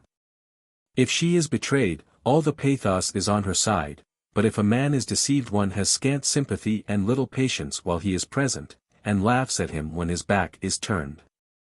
Look you, therefore is it advisable betimes to consider woman as a joke. The entertainment she affords is simply incomparable. Let one consider her a fixed quantity, and oneself a relative one, let one by no means contradict her, for that would simply be helping her, let one never doubt what she says but, rather, believe her every word, let one gallivant about her, with eyes rendered unsteady by unspeakable admiration and blissful intoxication, and with the mincing steps of a worshipper, let one languishingly fall on one's knees, then lift up one's eyes up to her languishingly and heave a breath again, let one do all she bids one, like an obedient slave. And now comes the cream of the joke. We need no proof that woman can speak, i.e., use words. Unfortunately, however, she does not possess sufficient reflection for making sure against her in the long run, which is, at most, 8 days, contradicting herself, unless indeed man, by contradicting her, exerts a regulative influence. So the consequence is that within a short time confusion will reign supreme. If one had not done what she told one to, the confusion would pass unnoticed, for she forgets again as quickly as she talks. But since her admirer has done all, and has been at her beck and call in every instance, the confusion is only too glaring. The more gifted the woman, the more amusing the situation. For the more gifted she is, the more imagination she will possess. Now, the more imagination she possesses, the greater airs she will give herself and the greater the confusion which is bound to become evident in the next instant. In life, such entertainment is rarely had, because this blind obedience to a woman's whims occurs but seldom. And if it does, in some languishing swain, most likely he is not qualified to see the fun. The fact is, the ideality a little maiden assumes in moments when her imagination is at work is encountered nowhere else, whether in gods or man, but it is all the more entertaining to believe her and to add fuel to the fire. As I remarked, the fun is simply incomparable. Indeed, I know it for a fact, because I have at times not been able to sleep at night with the mere thought of what new confusions I should live to see, through the agency of my sweetheart and my humble zeal to please her. Indeed, no one who gambles in a lottery will meet with more remarkable combinations than he who has a passion for this game. For this is sure, that every woman without exception possesses the same qualifications for being resolved and transfigured in nonsense with a gracefulness, a nonchalance, an assurance such as befits the weaker sex. Being a right-minded lover, one naturally discovers every possible charm in one's beloved. Now, when discovering genius in the above sense, one ought not to let it remain a mere possibility but ought, rather, to develop it into virtuosity. I do not need to be more specific, and more cannot be said in a general way, yet everyone will understand me. Just as one may find entertainment in balancing a cane on one's nose, in swinging a tumbler in a circle without spilling a drop, in dancing between eggs, and in other games as amusing and profitable, likewise, and not otherwise, in living with his beloved, the lover will have a source of incomparable entertainment and food for most interesting study. In matters pertaining to love let one have absolute belief, not only in her protestations of fidelity, one soon tires of that game, but in all those explosions of inviolable romanticism by which she would probably perish if one did not contrive a safety valve through which the sighs and the smoke, and the aria of romanticism, may escape and make her worshipper happy. Let one compare her admiringly to Juliet, the difference being only that no person ever as much as thought of touching a hair on her Romeo's head. With regard to intellectual matters, let one hold her capable of all and, if one has been lucky enough to find the right woman, in a trice one will have a cantankerous authoress, whilst wonderingly shading one's eyes with one's hand and duly admiring what the little black hen may yield besides. It is altogether incomprehensible why Socrates did not choose this course of action instead of bickering with Xantippe. Oh, well. To be sure he wished to acquire practice, like the riding master who, even though he has the best trained horse, yet knows how to tease him in such fashion that there is good reason for breaking him in again. Let me be a little more concrete, in order to illustrate a particular and highly interesting phenomenon. A great deal has been said about feminine fidelity, but rarely with any discretion. From a purely aesthetic point of view, this fidelity is to be regarded as a piece of poetic fiction which steps on the stage to find her lover, a fiction which sits by the spinning wheel and waits for her lover to come, but when she has found him, or he has come, why, then aesthetics is at a loss. Her infidelity, on the other hand, as contrasted with her previous fidelity, is to be judged chiefly with regard to its ethical import, when jealousy will appear as a tragic passion. There are three possibilities, so the case is favorable for woman, for there are two cases of fidelity, as against one of infidelity. Inconceivably great is her fidelity when she is not altogether sure of her cavalier, and ever so inconceivably great is it when he repels her fidelity. The third case would be her infidelity. Now granted one has sufficient intellect and objectivity to make reflections, one will find sufficient justification, in what has been said, for my category of the joke. Our young friend whose beginning in a manner deceived me seemed to be on the point of entering into this matter, but backed out again, dismayed at the difficulty.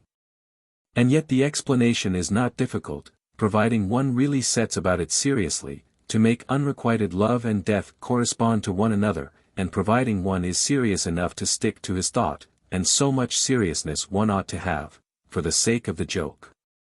Of course this phrase of unrequited love being death originated either with a woman or a womanish male. Its origin is easily made out, seeing that it is one of those categorical outbursts which, spoken with great bravado, on the spur of the moment, may count on a great and immediate applause, for although this business is said to be a matter of life and death, yet the phrase is meant for immediate consumption, like cream puffs. Although referring to daily experience, it is by no means binding on him who is to die, but only obliges the listener to rush post-haste to the assistance of the dying lover. If a man should take to using such phrases, it would not be amusing at all, for he would be too despicable to laugh at. Woman, however, possesses genius, is lovable in the measure she possesses it, and is amusing at all times. Well, then, the languishing lady dies of love, why certainly, for did she not say so herself? In this matter she is pathetic, for woman has enough courage to say what no man would have the courage to do, so then she dies. In saying so I have measured her by ethical standards. Do ye likewise, dear fellow banquetiers, and understand your Aristotle aright, now. He observes very correctly that woman cannot be used in tragedy. And very certainly, her proper sphere is the pathetic and serious divertisement, the half-hour face, not the 5-act drama. So then she dies. But should she for that reason not be able to love again? Why not, that is, if it be possible to restore her to life? Now, having been restored to life, she is of course a new being, another person, that is, and begins afresh and falls in love for the first time, nothing remarkable in that. Ah, death, great is thy power, not the most violent emetic and not the most powerful laxative could ever have the same purging effect. The resulting confusion is capital, if one but is attentive and does not forget. A dead man is one of the most amusing characters to be met with in life. Strange that more use is not made of him on the stage, for in life he is seen, now and then. When you come to think of it, even one who has only been seemingly dead is a comical figure, but one who is really dead certainly contributes to our entertainment all one can reasonably expect of a man. All depends on whether one is attentive. I myself had my attention called to it, one day, as I was walking with one of my acquaintances. A couple passed us. I judged from the expression on his face that he knew them and asked whether that was the case. Why, yes, he answered, I know them very well, and especially the lady, for she is my departed one. What departed one? I asked. Why, my departed first love, he answered. Indeed, this is a strange affair. She said, I shall die. And that very same moment she departed, naturally enough, by death, else one might have insured her beforehand in the widow's insurance. Too late. Dead she was and dead she remained, and now I wander about, as says the poet, vainly seeking the grave of my lady love that I may shed my tears thereon. Thus this broken-hearted man who remained alone in the world, though it consoled him to find her pretty far along with some other man. It is a good thing for the girls, thought I, that they don't have to be buried, every time they die, for if parents have hitherto considered a boy-child to be the more expensive, the girls might become even more so. A simple case of infidelity is not as amusing, by far. I mean, if a girl should fall in love with someone else and should say to her lover, I cannot help it, save me from myself. But to die from sorrow because she cannot endure being separated from her lover by his journey to the West Indies, to have put up with his departure, however, and then, at his return, be not only not dead, but attached to someone else for all time, that certainly is a strange fate for a lover to undergo. No wonder, then, that the heart-broken man at times consoled himself with the burthen of an old song which runs, Hurrah for you and me, I say, we never shall forget that day. Now forgive me, dear fellow banquetiers, if I have spoken at too great length, and empty a glass to love and to woman. Beautiful she is and lovely, if she be considered aesthetically. That is undeniable. But, as has often been said, and as I shall say also, one ought not to remain standing here, but should go on. Consider her, then, ethically, and you will hardly have begun to do so before the humor of it will become apparent. Even Plato and Aristotle assume that woman is an imperfect form, an irrational quantity, that is, one which might sometime, in a better world, be transformed into a man. In this life one must take her as she is. And what this is becomes apparent very soon, for she will not be content with the aesthetic sphere, but goes on, she wants to become emancipated, and she has the courage to say so. Let her wish be fulfilled and the amusement will be simply incomparable. When Constantine had finished speaking he forthwith ruled Victor Eremita to begin.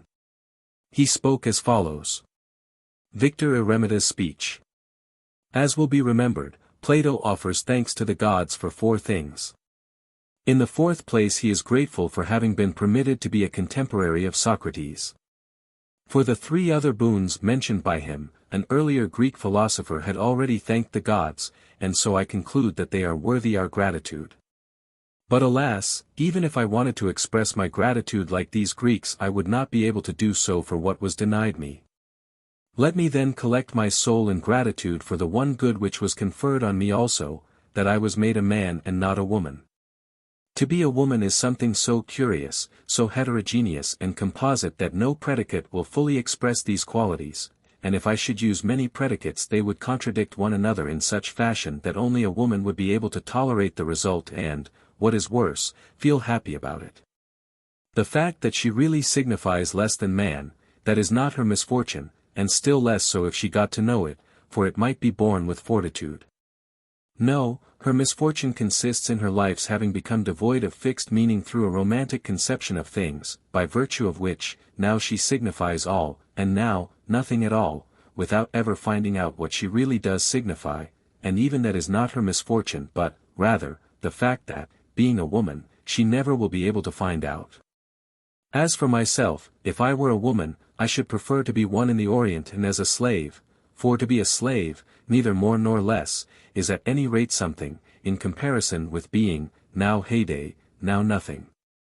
Even if a woman's life did not contain such contrasts, the distinction she enjoys, and which is rightly assumed to be hers as a woman, a distinction she does not share with man, would by itself point to the meaninglessness of her life. The distinction I refer to is that of gallantry. To be gallant to woman is becoming in men. Now gallantry consists very simply in conceiving in fantastic categories that person to whom one is gallant. To be gallant to a man is, therefore, an insult, for he begs to be excused from the application of fantastic categories to him.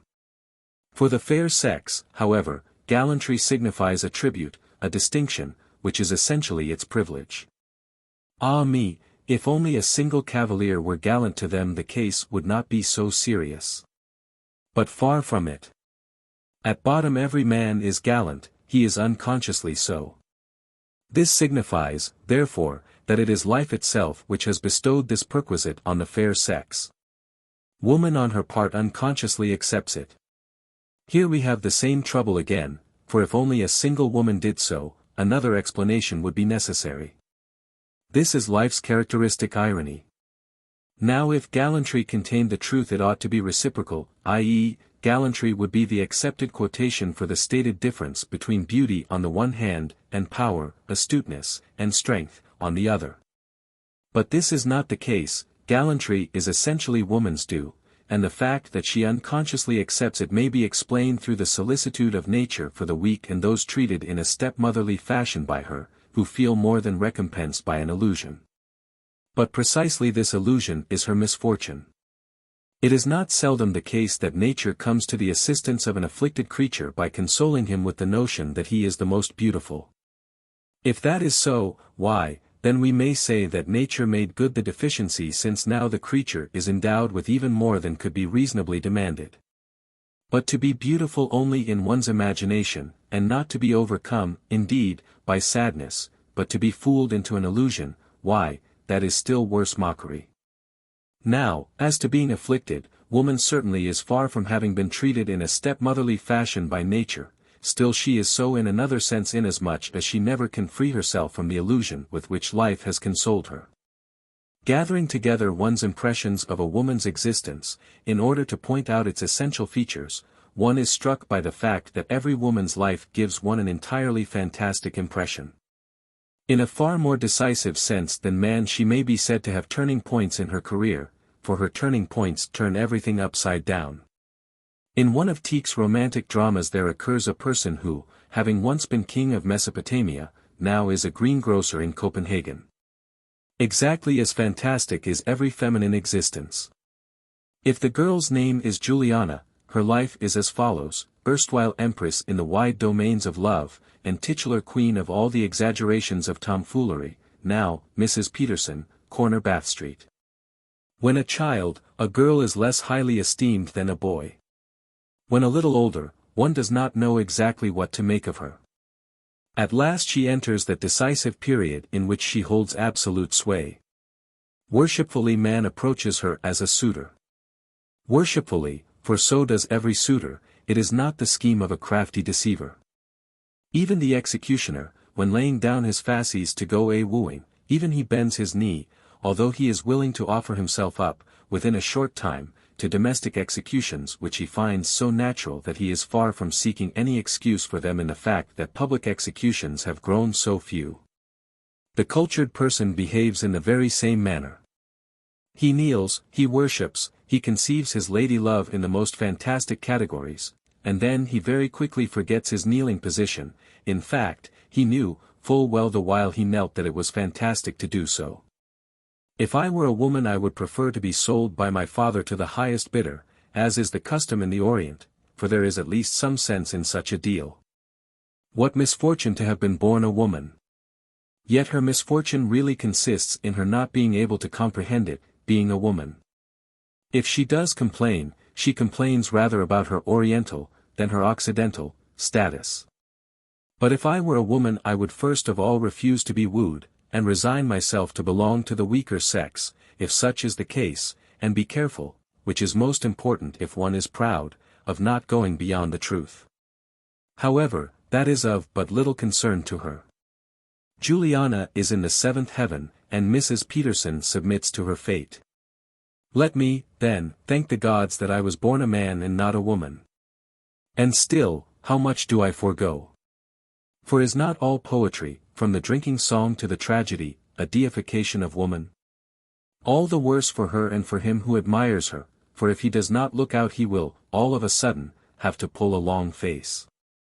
The beautiful, the excellent, all of man's achievement, owes its origin to woman, for she inspires him. Woman is, indeed, the inspiring element in life. How many a lovelorn shepherd has played on this theme, and how many a shepherdess has listened to it. Verily, my soul is without envy and feels only gratitude to the gods, for I would rather be a man, though in humble station, but really so, than be a woman and an indeterminate quantity, rendered happy by a delusion. I would rather be a concrete thing, with a small but definite meaning, than an abstraction which is to mean all. As I have said, it is through woman that ideality is born into the world, and what were man without her? There is many a man who has become a genius through a woman, many a one a hero, many a one a poet, many a one even a saint, but he did not become a genius through the woman he married, for through her he only became a privy councillor. He did not become a hero through the woman he married, for through her he only became a general. He did not become a poet through the woman he married, for through her he only became a father. He did not become a saint through the woman he married, for he did not marry, and would have married but one, the one whom he did not marry, just as the others became a genius, became a hero, became a poet through the help of the woman they did not marry. If woman's ideality were in itself inspiring, why, then the inspiring woman would be the one to whom a man is united for life. But life tells a different story. It is only by a negative relation to her that man is rendered productive in his ideal endeavors. In this sense she is inspiring, but to say that she is inspiring, without qualifying one's statement, is to be guilty of a paralogism which one must be a woman to overlook. Or has anyone ever heard of any man having become a poet through his wife? So long as man does not possess her she inspires him. It is this truth which gives rise to the illusions entertained in poetry and by women. The fact that he does not possess her signifies, either, that he is still fighting for her. Thus has woman inspired many a one and rendered him a knight, but has any one ever heard of any man having been rendered a knight valiant through his wife?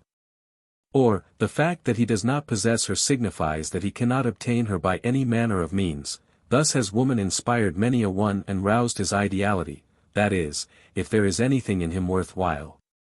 But a wife, who has things ever so much worthwhile for her husband, will hardly arouse any ideal strivings in him. Or, again, the fact that he does not possess her signifies that he is pursuing an ideal.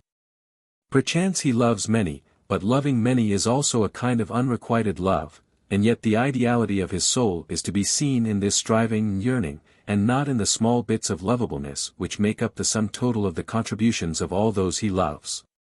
The highest ideality a woman can arouse in a man consists, in fact, in the awakening within him of the consciousness of immortality. The point of this proof lies in what one might call the necessity of a reply. Just as one may remark about some play that it cannot end without this or that person getting in his say, likewise, says ideality, our existence cannot be all over with death, I demand a reply. This proof is frequently furnished, in a positive fashion, in the Public Advertiser. I hold that to be entirely proper, for if proof is to be made in the Public Advertiser it must be made in a positive fashion. Thus, Mrs. Peterson, we learn, has lived a number of years, until in the night of the 24th it pleased Providence, etc. This produces in Mr. Peterson an attack of reminiscences from his courting days or, to express it quite plainly, nothing but seeing her again will ever console him. For this blissful meeting he prepares himself, in the meanwhile, by taking unto himself another wife, for, to be sure, this marriage is by no means as poetic as the first, still it is a good imitation. This is the proof positive. Mr. Peterson is not satisfied with demanding a reply, no, he wants a meeting again in the hereafter. As is well known, a base metal will often show the gleam of precious metal. This is the brief silver gleam. With respect to the base metal this is a tragic moment, for it must once for all resign itself to being a base metal. Not so with Mr. Peterson. The possession of ideality is by rights inherent in every person, and now, if I laugh at Mr. Peterson it is not because he, being in reality of base metal, had but a single silver gleam, but, rather, because just this silver gleam betrays his having become a base metal. Thus does the Philistine look most ridiculous when, arrayed in ideality, he affords fitting occasion to say, with Holberg, what? Does that cow wear a fine dress, too? The case is this, whenever a woman arouses ideality in man, and thereby the consciousness of immortality, she always does so negatively.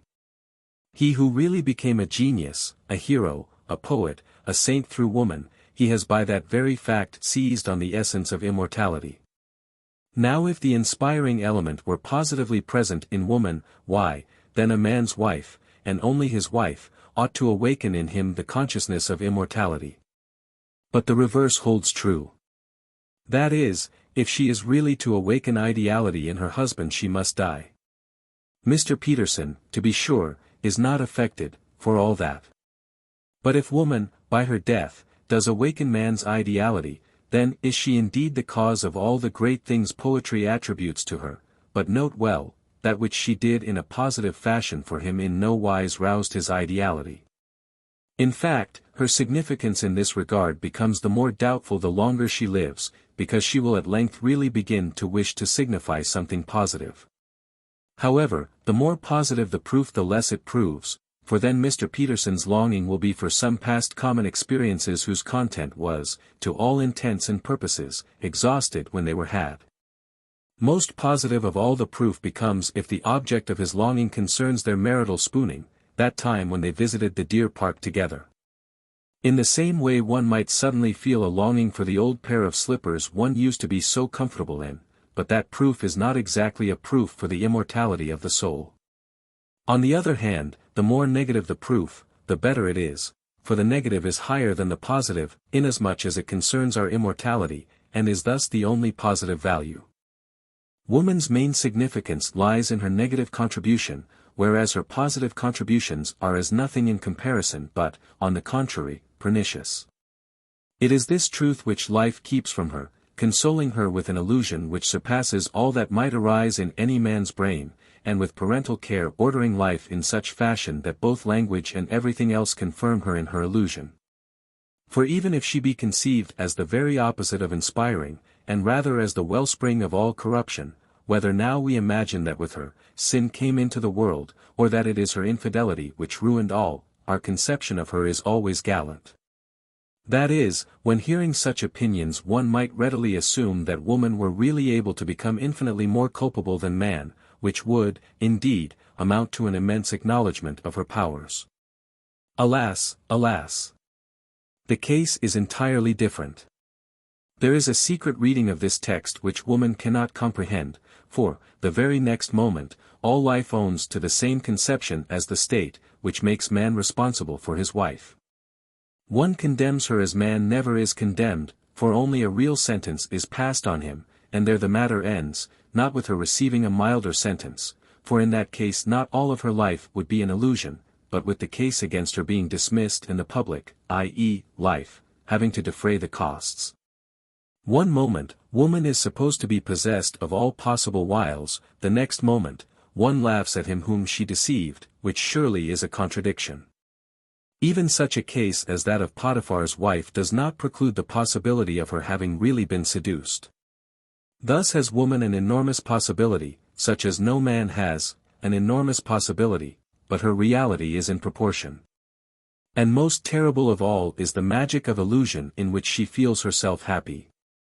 Let Plato then thank the gods for having been born a contemporary of Socrates. I envy him. Let him offer thanks for being a Greek, I envy him, but when he is grateful for having been born a man and not a woman I join him with all my heart.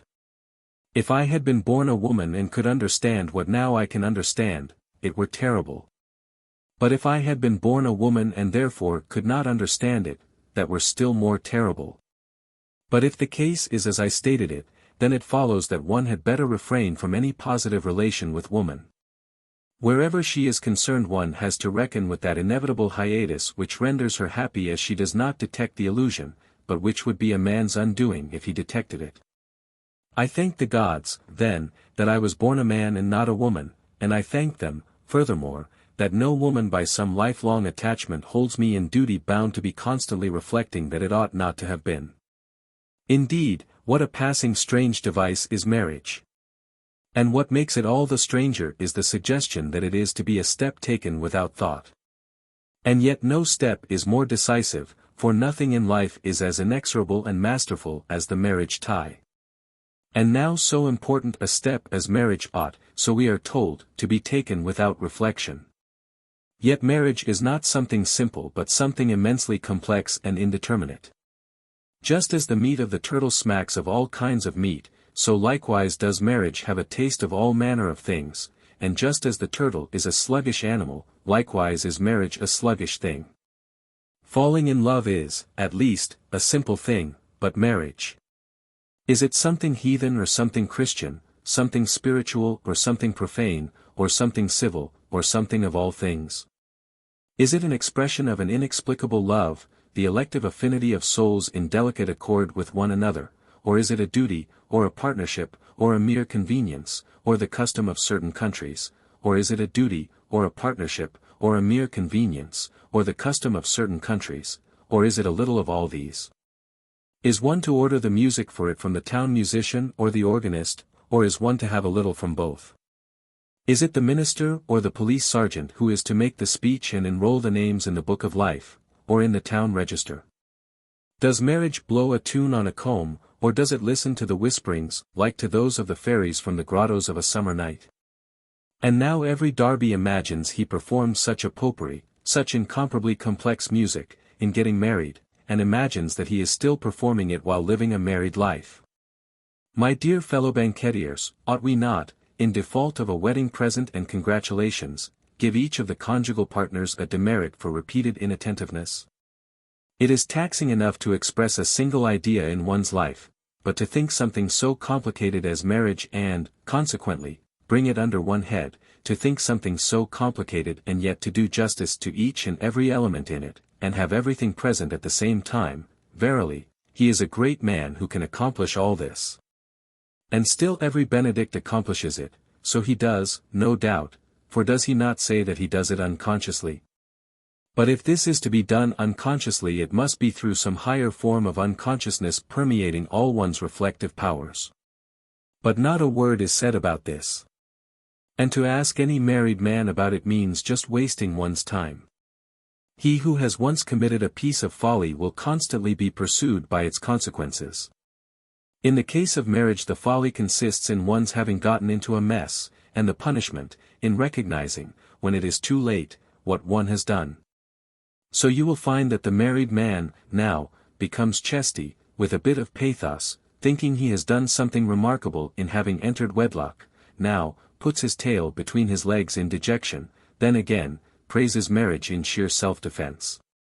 But as to a thought unit which might serve to hold together the disjecta membra, scattered members, of the most heterogeneous conceptions of life contained in marriage, for that we shall wait in vain.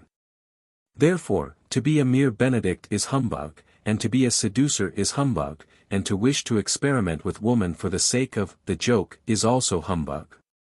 In fact, the two last mentioned methods will be seen to involve concessions to woman on the part of man quite as large as those found in marriage. The seducer wishes to rise in his own estimation by deceiving her, but this very fact that he deceives and wishes to deceive, that he cares to deceive, is also a demonstration of his dependence on woman. And the same holds true of him who wishes to experiment with her. If I were to imagine any possible relation with woman, it would be one so saturated with reflection that it would, for that very reason, no longer be any relation with her at all. To be an excellent husband and yet on the sly seduce every girl, to seem a seducer and yet harbor within one all the ardor of romanticism, there would be something to that, for the concession in the first instance were then annihilated in the second. Certain it is that man finds his true ideality only in such a reduplication. All merely unconscious existence must be obliterated, and its obliteration ever cunningly guarded by some sham expression. Such a reduplication is incomprehensible to woman, for it removes from her the possibility of expressing man's true nature in one term. If it were possible for woman to exist in such a reduplication, no erotic relation with her were thinkable. But, her nature being such as we all know it to be, any disturbance of the erotic relation is brought about by man's true nature, which ever consists precisely in the annihilation of that in which she has her being. Am I then preaching the monastic life and rightly called eremita? By no means. You may as well eliminate the cloister, for after all it is only a direct expression of spirituality and as such but a vain endeavor to express it in direct terms. It makes small difference whether you use gold, or silver, or paper money, but he who does not spend a farthing but is counterfeit, he will comprehend me. He to whom every direct expression is but a fraud, he and he only, is safeguarded better than if he lived in a cloister cell, he will be a hermit even if he travelled in an omnibus day and night. Scarcely had Victor finished when the dressmaker jumped to his feet and threw over a bottle of wine standing before him, then he spoke as follows. The dressmaker's speech. Well spoken, dear fellow banquetiers, well spoken. The longer I hear you speak the more I grow convinced that you are fellow conspirators. I greet you as such, I understand you as such, for fellow conspirators one can make out from afar. And yet, what know you? What does your bit of theory to which you wish to give the appearance of experience, your bit of experience which you make over into a theory, what does it amount to? For every now and then you believe her a moment and are caught in a moment. No, I know woman, from her weak side, that is to say, I know her. I shrink from no means to make sure about what I have learned, for I am a madman, and a madman one must be to understand her, and if one has not been one before, one will become a madman, once one understands her. The robber has his hiding place by the noisy high road, and the antlion his funnel in the loose sand, and the pirate his haunts by the roaring sea, likewise have I my fashion shop in the very midst of the teeming streets, seductive, irresistible to woman as is the Venus bird to men. There, in a fashion shop, one learns to know woman, in a practical way and without any theoretical ado. Now, if fashion meant nothing than that woman in the heat of her desire threw off all her clothing, why, then it would stand for something. But this is not the case. Fashion is not plain sensuality, not tolerated debauchery, but an illicit trade in indecency authorized as proper. And, just as in heathen Prussia the marriageable girl wore a bell whose ringing served as a signal to the men, likewise is a woman's existence in fashion a continual bell ringing, not for debauches but for liquorish voluptuaries. People hold fortune to be a woman, yes it is, to be sure, fickle, still, it is fickle in something, as it may also give much, and insofar it is not a woman. No, but fashion is a woman, for fashion is fickleness in nonsense, and is consistent only in its becoming ever more crazy. 1 hour in my shop is worth more than days and years without, if it really be one's desire to learn to know woman, in my shop, for it is the only one in the capital, there is no thought of competition. Who, forsooth, would dare to enter into competition with one who has entirely devoted himself, and is still devoting himself, as high priest in this idol worship. No, there is not a distinguished assemblage which does not mention my name first and last, and there is not a middle-class gathering where my name, whenever mentioned, does not inspire sacred awe, like that of the king, and there is no dress so idiotic but is accompanied by whispers of admiration when its owner proceeds down the hall, provided it bears my name, and there is not the lady of gentle birth who dares pass my shop by, nor the girl of humble origin but passes it sighing and thinking, if only I could afford it. Well, neither was she deceived. I deceive no one, I furnish the finest goods and the most costly, and at the lowest price, indeed, I sell below cost. The fact is, I do not wish to make a profit. On the contrary, every year I sacrifice large sums. And yet do I mean to win, I shall spend my last farthing in order to corrupt, in order to bribe, the tools of fashion so that I may win the game. To me it is a delight beyond compare to unroll the most precious stuffs, to cut them out, to clip pieces from genuine Brussels lace, in order to make a fool's costume. I sell to the lowest prices, genuine goods and in style. You believe, perhaps, that woman wants to be dressed fashionably only at certain times. No such thing, she wants to be so all the time, and that is her only thought. For a woman does have a mind, only it is employed about as well as is the prodigal son's substance, and woman does possess the power of reflection in an incredibly high degree, for there is nothing so holy but she will in no time discover it to be reconcilable with her finery, and the chiefest expression of finery is fashion. What wonder if she does discover it to be reconcilable, for is not fashion holy to her? And there is nothing so insignificant but she certainly will know how to make it count in her finery, and the most fatuous expression of finery is fashion. And there is nothing in all her attire, not the least ribbon, of whose relation to fashion she has not a definite conception and concerning which she is not immediately aware whether the lady who just passed by noticed it, because, for whose benefit does she dress, if not for other ladies? Even in my shop where she comes to be fitted out à la mode, even there she is in fashion. Just as there is a special bathing costume and a special riding habit, likewise there is a particular kind of dress which it is the fashion to wear to the dressmaker's shop. That costume is not insouciant in the same sense as is the negligee a lady is pleased to be surprised in, earlier in the forenoon, where the point is her belonging to the fair sex and the coquetry lies in her letting herself be surprised. The dressmaker costume, on the other hand, is calculated to be nonchalant and a bit careless without her being embarrassed thereby, because a dressmaker stands in a different relation to her from a cavalier.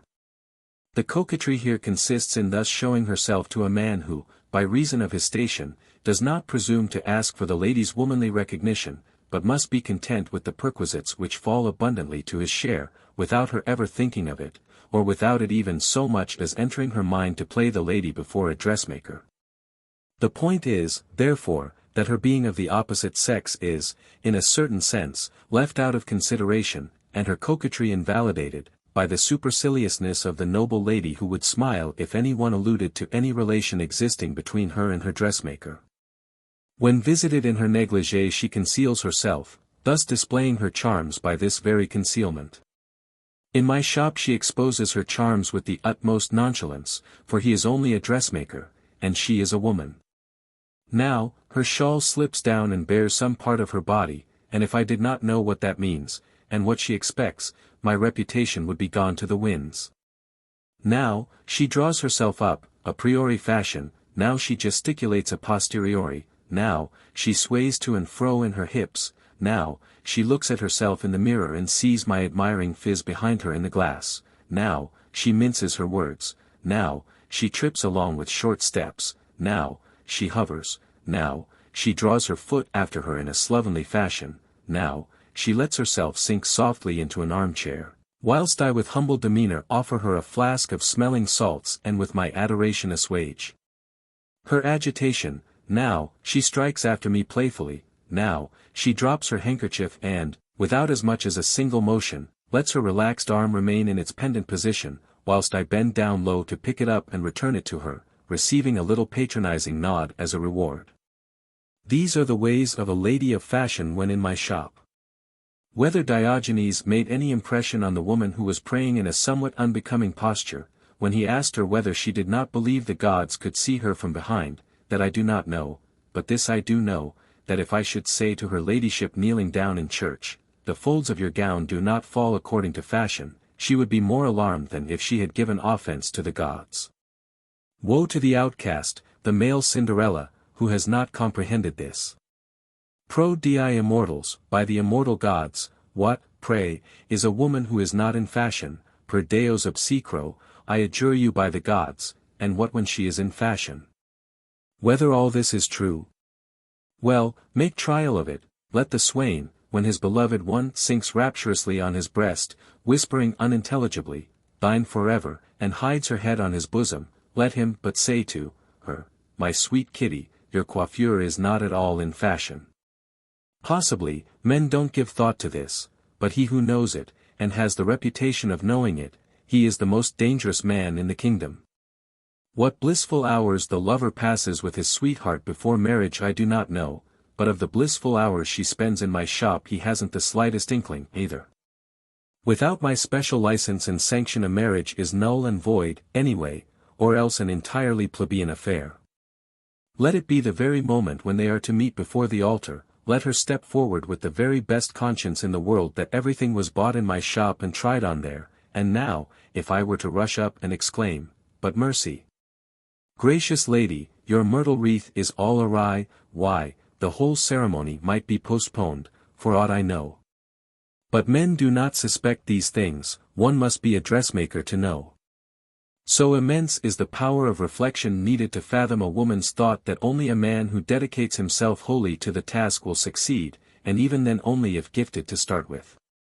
Happy therefore the man who does not associate with any woman, for she is not his, anyway, even if she be no other man's, for she is possessed by that phantom born of the unnatural intercourse of woman's reflection with itself, fashion. Do you see, for this reason should woman always swear by fashion, then were there some force in her oath, for after all, fashion is the thing she is always thinking of, the only thing she can think together with, and into, everything. For instance, the glad message has gone forth from my shop to all fashionable ladies that fashion decrees the use of a particular kind of headdress to be worn in church, and that this headdress, again, must be somewhat different for high mass and for the afternoon service. Now when the bells are ringing the carriage stops in front of my door. Her ladyship descends, for also this has been decreed, that no one can adjust that headdress save I, the fashion dealer. I rush out, making low bows, and lead her into my cabinet. And whilst she languishingly reposes I put everything in order. Now she is ready and has looked at herself in the mirror, quick as any messenger of the gods I hasten in advance, open the door of my cabinet with a bow, then hasten to the door of my shop and lay my arm on my breast, like some oriental slave. But, encouraged by a gracious courtesy, I even dare to throw her an adoring and admiring kiss. Now she is seated in her carriage, oh dear! She left her hymn book behind. I hasten out again and hand it to her through the carriage window. I permit myself once more to remind her to hold her head a trifle more to the right, and herself to arrange things, should her headdress become a bit disordered when descending. She drives away and is edified. You believe, perhaps, that it is only great ladies who worship fashion, but far from it. Look at my seamstresses for whose dress I spare no expense, so that the dogmas of fashion may be proclaimed most emphatically from my shop. They form a chorus of half-witted creatures, and I myself lead them on as high priest, as a shining example, squandering all, solely in order to make all womankind ridiculous. For when a seducer makes the boast that every woman's virtue has its price, I do not believe him, but I do believe that every woman at an early time will be crazed by the maddening and defiling introspection taught her by fashion, which will corrupt her more thoroughly than being seduced. I have made trial more than once. If not able to corrupt her myself I set on her a few of fashion's slaves of her own station, for just as one may train rats to bite rats, likewise is the crazed woman's sting like that of the tarantula. And most especially dangerous is it when some man lends his help. Whether I serve the devil or God I do not know, but I am right, I shall be right, I will be, so long as I possess a single farthing, I will be until the blood spurts out of my fingers. The physiologist pictures the shape of woman to show the dreadful effects of wearing a corset, and beside it he draws a picture of her normal figure. That is all entirely correct, but only one of the drawings has the validity of truth, they all wear corsets. Describe, therefore, the miserable, stunted perversity of the fashion-mad woman, describe the insidious introspection devouring her, and then describe the womanly modesty which least of all knows about itself. Do so and you have judged woman, have in very truth passed terrible sentence on her.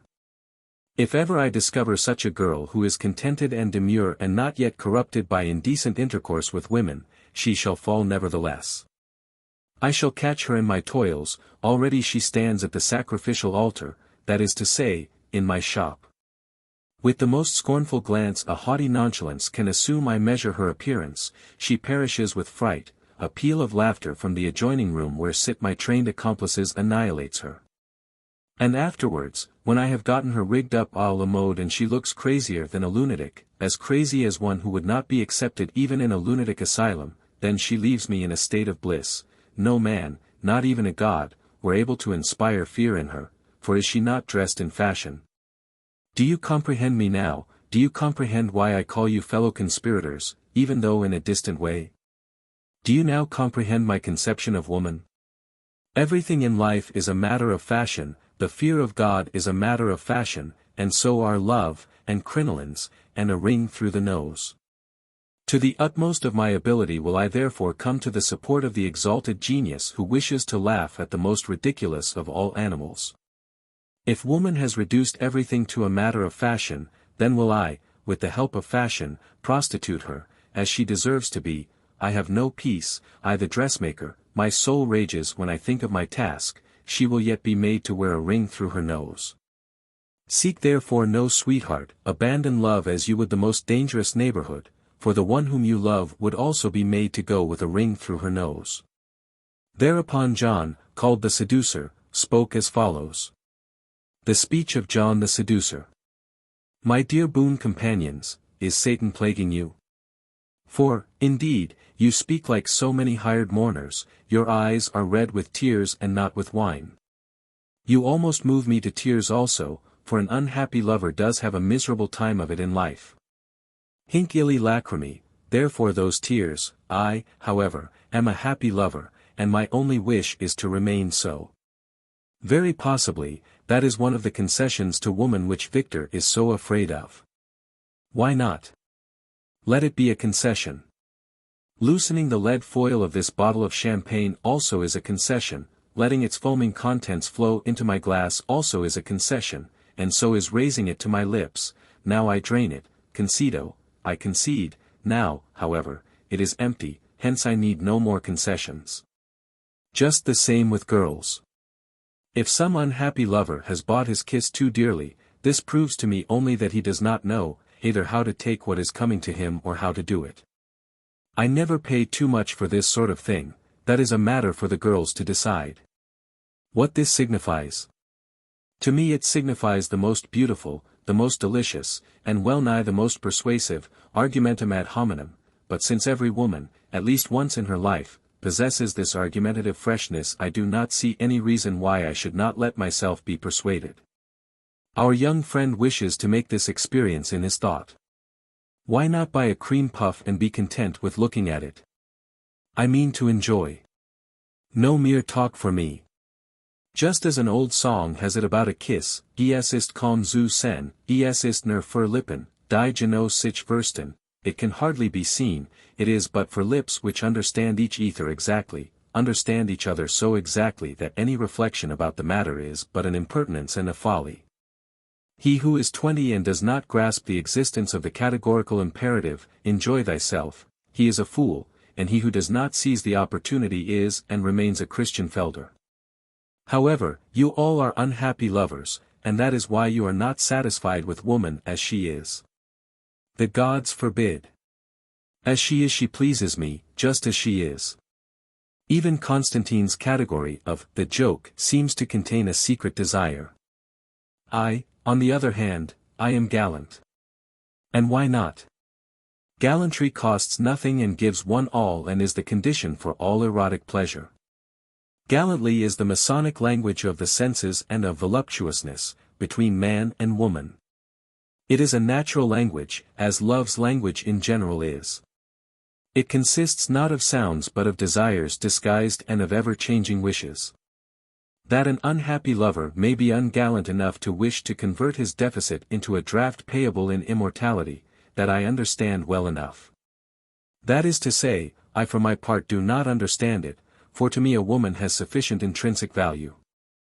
I assure every woman of this, it is the truth, and at the same time it is certain that I am the only one who is not deceived by this truth. As to whether a despoiled woman is worth less than man, about that I find no information in my price list. I do not pick flowers already broken, I leave them to the married men to use for Shrovetide decoration. Whether E.G. Edward wishes to consider the matter again, and again fall in love with Cordelia, or simply repeat the affair in his reflection, that is his own business. Why should I concern myself with other people's affairs? I explained to her at an earlier time what I thought of her, and, in truth, she convinced me to my absolute satisfaction, that my gallantry was well applied. Concedo. Concessi, I concede. I have conceded, if I should meet with another Cordelia, why then I shall enact a comedy, ring number 2. But you are unhappy lovers and have conspired together, and are worse deceived than the girls, notwithstanding that you are richly endowed by nature. But decision, the decision of desire, is the most essential thing in life. Our young friend will always remain an onlooker. Victor is an unpractical enthusiast. Constantine has acquired his good sense at too great a cost, and the fashion dealer is a madman. Stuff and nonsense. With all 4 of you busy about one girl, nothing would come of it. Let one have enthusiasm enough to idealize, taste enough to join in the clinking of glasses at the festive board of enjoyment, sense enough to break off absolutely, as does death, madness enough to wish to enjoy all over again. If you have all that you will be the favorite of gods and girls. But of what avail to speak here? I do not intend to make proselytes. Neither is this the place for that. To be sure I love wine, to be sure I love the abundance of a banquet, all that is good, but let a girl be my company, and then I shall be eloquent. Let then Constantine have my thanks for the banquet, and the wine, and the excellent appointments. The speeches, however, were but indifferent. But in order that things shall have a better ending I shall now pronounce a eulogy on woman. Just as he who is to speak in praise of the divinity must be inspired by the divinity to speak worthily, and must therefore be taught by the divinity as to what he shall say, likewise he who would speak of women. For woman, even less than the divinity, is a mere figment of man's brain, a daydream, or a notion that occurs to one and which one may argue about pro et contra. Nay, one learns from woman alone what to say of her. And the more teachers one has had, the better. The first time one is a disciple, the next time one is already over the chief difficulties, just as one learns in formal and learned disputations how to use the last opponent's compliments against a new opponent. Nevertheless nothing is lost. For as little as a kiss is a mere sample of good things, and as little as an embrace is an exertion, just as little is this experience exhaustive. In fact it is essentially different from the mathematical proof of a theorem, which remains ever the same, even though other letters be substituted. This method is one befitting mathematics and ghosts, but not love and women, because each is a new proof, corroborating the truth of the theorem in a different manner. It is my joy that, far from being less perfect than man, the female sex is, on the contrary, the more perfect. I shall, however, clothe my speech in a myth, and I shall exult, on woman's account whom you have so unjustly maligned, if my speech pronounce judgment on your souls, if the enjoyment of her beckon you only to flee you, as did the fruits from Tantalus, because you have fled, and thereby insulted, woman. Only thus, forsooth, may she be insulted, even though she scorn it, and though punishment instantly falls on him who had the audacity. I, however, insult no one.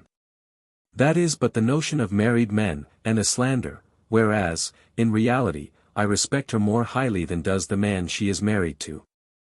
Originally there was but one sex, so the Greeks relate, and that was man's.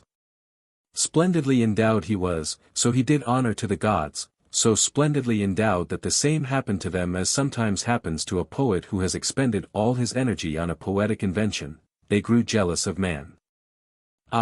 What is worse, they feared that he would not willingly bow under their yoke, they feared, though with small reason, that he might cause their very heaven to totter. Thus they had raised up a power they scarcely held themselves able to curb. Then there was anxiety and alarm in the council of the gods.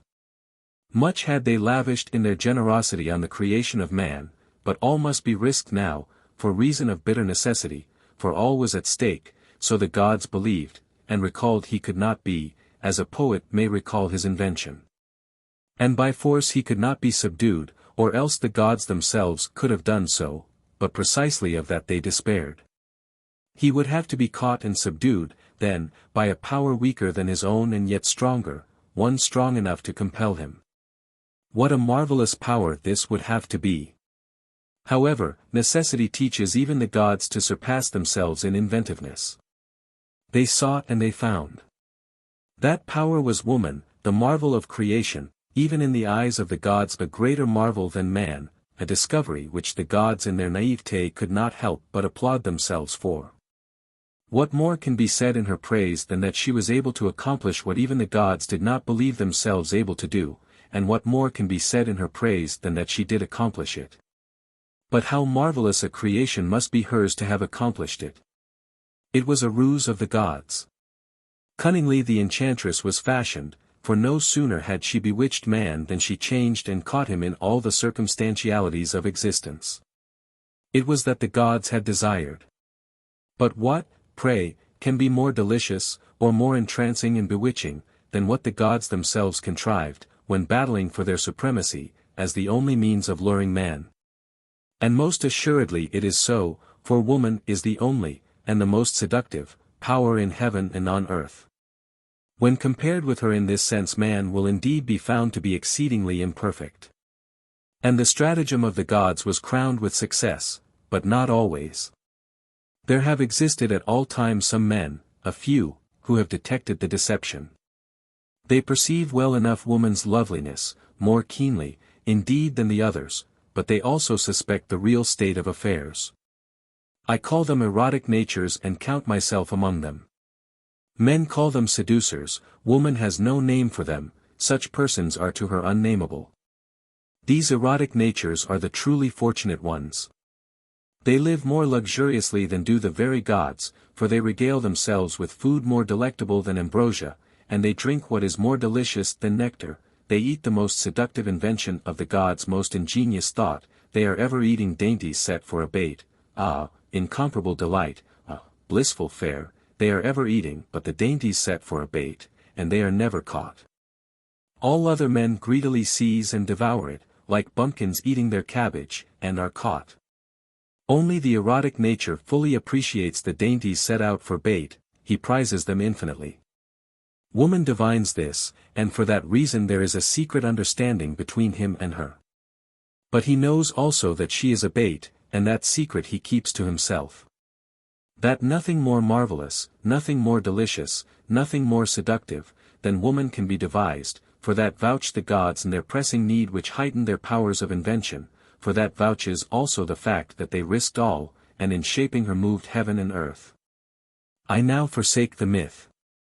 The conception, man, corresponds to his idea.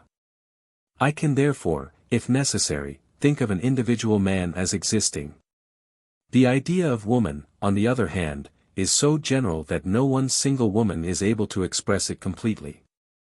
She is not contemporaneous with man, and hence of less noble origin, but a later creation, though more perfect than he. Whether now the gods took some part from him whilst he slept, from fear of waking him by taking too much, or whether they bisected him and made woman out of the one half, at any rate it was man who was partitioned. Hence she is the equal of man only after this partition. She is a delusion and a snarer, but is so only afterwards, and for him who is deluded.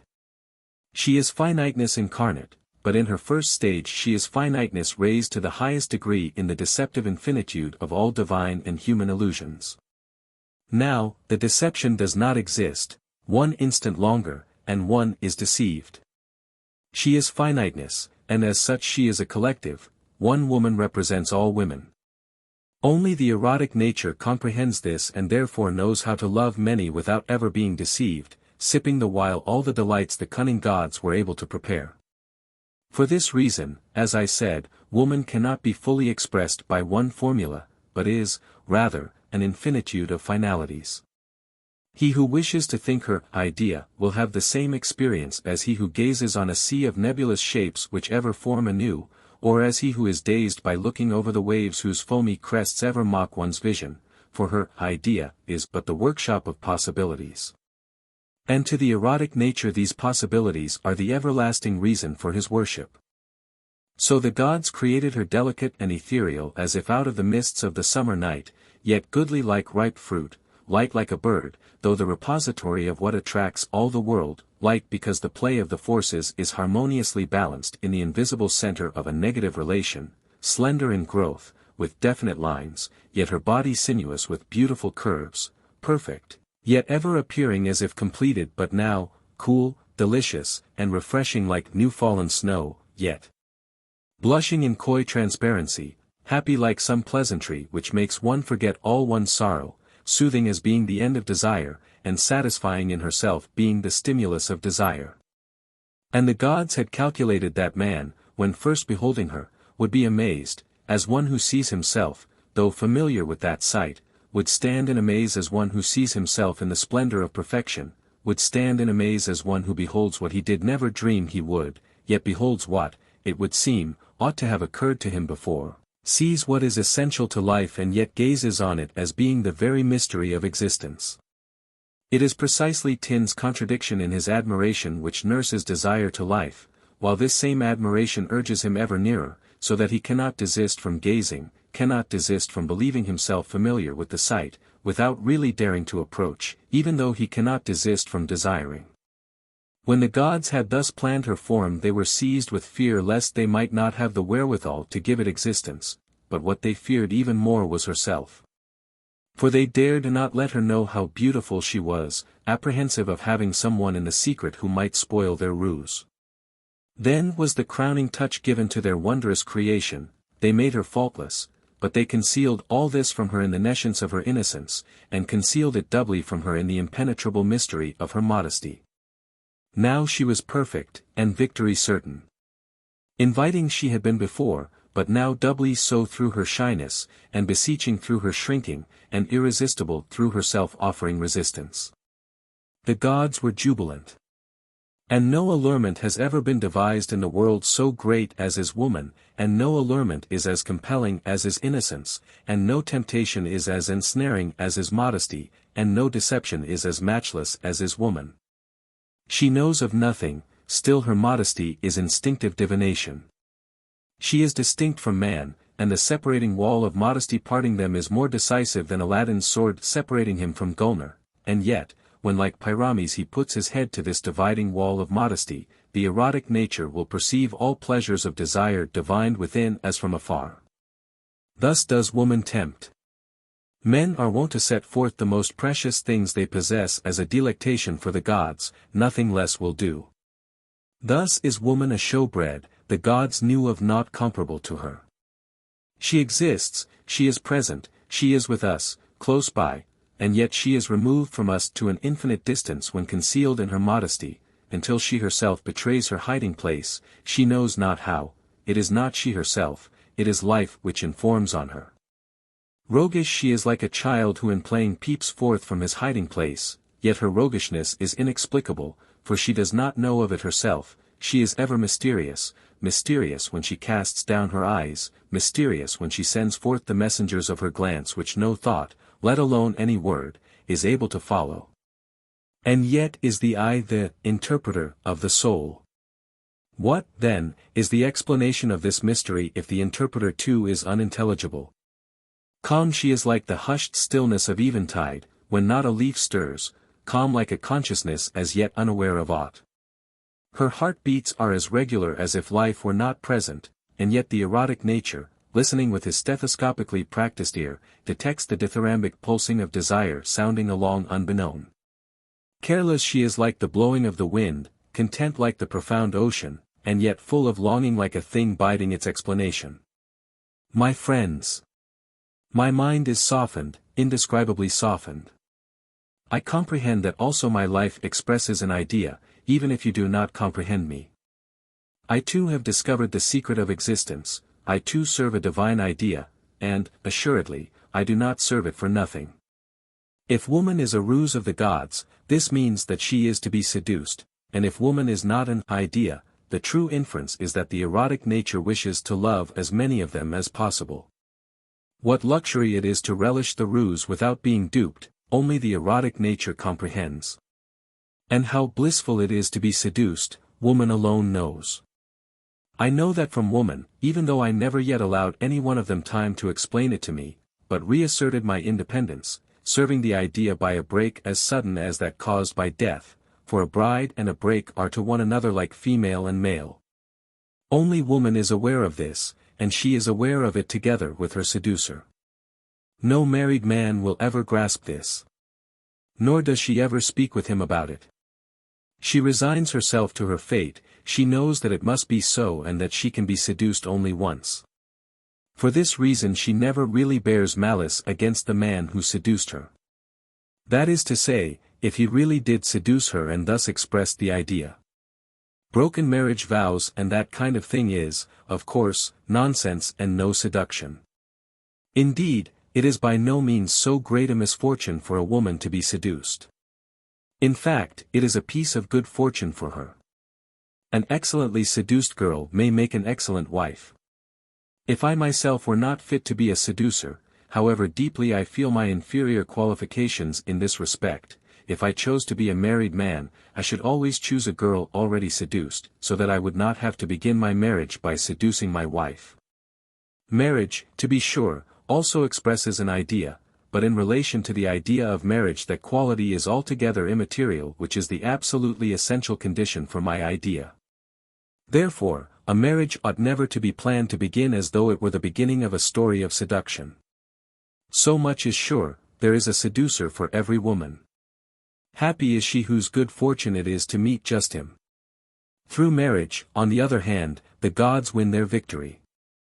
In it the once seduced maiden walks through life by the side of her husband, looking back at times, full of longing, resigned to her fate, until she reaches the goal of life. She dies, but not in the same sense as man dies. She is volatilized and resolved into that mysterious primal element of which the gods formed her, she disappears like a dream, like an impermanent shape whose hour is past. For what is woman but a dream, and the highest reality withal? Thus does the erotic nature comprehend her, leading her, and being led by her in the moment of seduction, beyond time, where she has her true existence, being an illusion.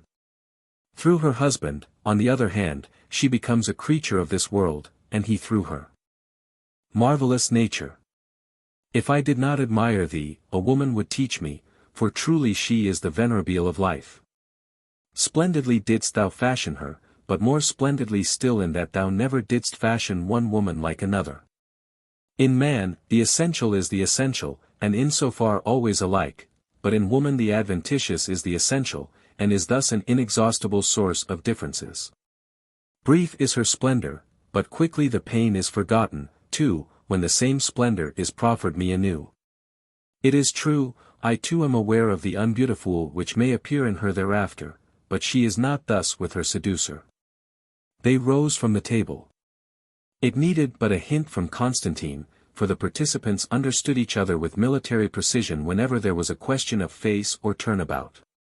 With his invisible baton of command, elastic like a divining rod in his hand, Constantine once more touched them in order to call forth in them a fleeting reminiscence of the banquet and the spirit of enjoyment which had prevailed before but was now, in some measure, submerged through the intellectual effort of the speeches, in order that the note of glad festivity which had disappeared might, by way of resonance, return once more among the guests in a brief moment of recollection. He saluted with his full glass as a signal of parting, emptying it, and then flinging it against the door in the rear wall. The others followed his example, consummating this symbolic action with all the solemnity of adepts. Justice was thus done the pleasure of stopping short, that royal pleasure which, though briefer, yet is more liberating than any other pleasure. With a libation this pleasure ought to be entered upon, with the libation of flinging one's glass into destruction and oblivion, and tearing one's self passionately away from every memory, as if it were a danger to one's life. This libation is to the gods of the nether world. One breaks off, and strength is needed to do that, greater strength than to sever a knot by a sword blow, for the difficulty of the knot tends to arouse one's passion, but the passion required for breaking off must be of one's own making. In a superficial sense the result is, of course, the same, but from an artistic point of view there is a world of difference between something ceasing or simply coming to an end, and it being broken off by one's own free will, whether it is a mere occurrence or a passionate decision, whether it is all over, like a school song, because there is no more to it, or whether it is terminated by the Caesarean operation of one's own pleasure, whether it is a triviality every one has experienced, or the secret which escapes most. Constantine's flinging his beaker against the door was intended merely as a symbolic rite, nevertheless, his so doing was, in a way, a decisive act, for when the last glass was shattered the door opened, and just as he who presumptuously knocked at death's door and, on its opening, beheld the powers of annihilation, so the banqueteers beheld the core of destruction ready to demolish everything, a memento which in an instant put them to flight from that place, while at the very same moment the entire surroundings had been reduced to the semblance of ruin. A carriage stood ready at the door. At Constantine's invitation they seated themselves in it and drove away in good spirits, for that tableau of destruction which they left behind had given their souls fresh elasticity. After having covered a distance of several miles a halt was made. Here Constantine took his leave as host, informing them that 5 carriages were at their disposal. Each one was free to suit his own pleasure and drive wherever he wanted, whether alone or in company with whomsoever he pleased. Thus a rocket, propelled by the force of the powder, ascends at a single shot, remains collected for an instant, in order then to spread out to all the winds. While the horses were being hitched to the carriages the nocturnal banqueteers strolled a little way down the road. The fresh air of the morning purified their hot blood with its coolness, and they gave themselves up to it entirely. Their forms, and the groups in which they ranged themselves, made a fantastic impression on me. For when the morning sun shines on field and meadow, and on every creature which in the night found rest and strength to rise up jubilating with the sun, in this there is only a pleasing, mutual understanding, but a nightly company, viewed by the morning light and in smiling surroundings, makes a downright uncanny impression. It makes one think of spooks which have been surprised by daylight, of subterranean spirits which are unable to regain the crevice through which they may vanish, because it is visible only in the dark, of unhappy creatures in whom the difference between day and night has become obliterated through the monotony of their sufferings. A footpath led them through a small patch of field toward a garden surrounded by a hedge, from behind whose concealment a modest summer cottage peeped forth. At the end of the garden, toward the field, there was an arbor formed by trees. Becoming aware of people being in the arbor, they all grew curious, and with the spying glances of men bent on observation, the besiegers closed in about that pleasant place of concealment, hiding themselves, and as eager as emissaries of the police about to take someone by surprise. Like emissaries of the police, well, to be sure, their appearance made the misunderstanding possible that it was they whom the minions of the law might be looking for. Each one had occupied a point of vantage for peeping in, when Victor drew back a step and said to his neighbor, "Why, dear me, if that is not Judge William and his wife." They were surprised, not the two whom the foliage concealed and who were all too deeply concerned with their domestic enjoyment to be observers. They felt themselves too secure to believe themselves an object of any one's observation excepting the morning suns which took pleasure in looking into them, whilst a gentle zephyr moved the boughs above them, and the reposefulness of the countryside, as well as all things around them girded the little arbor about with peace.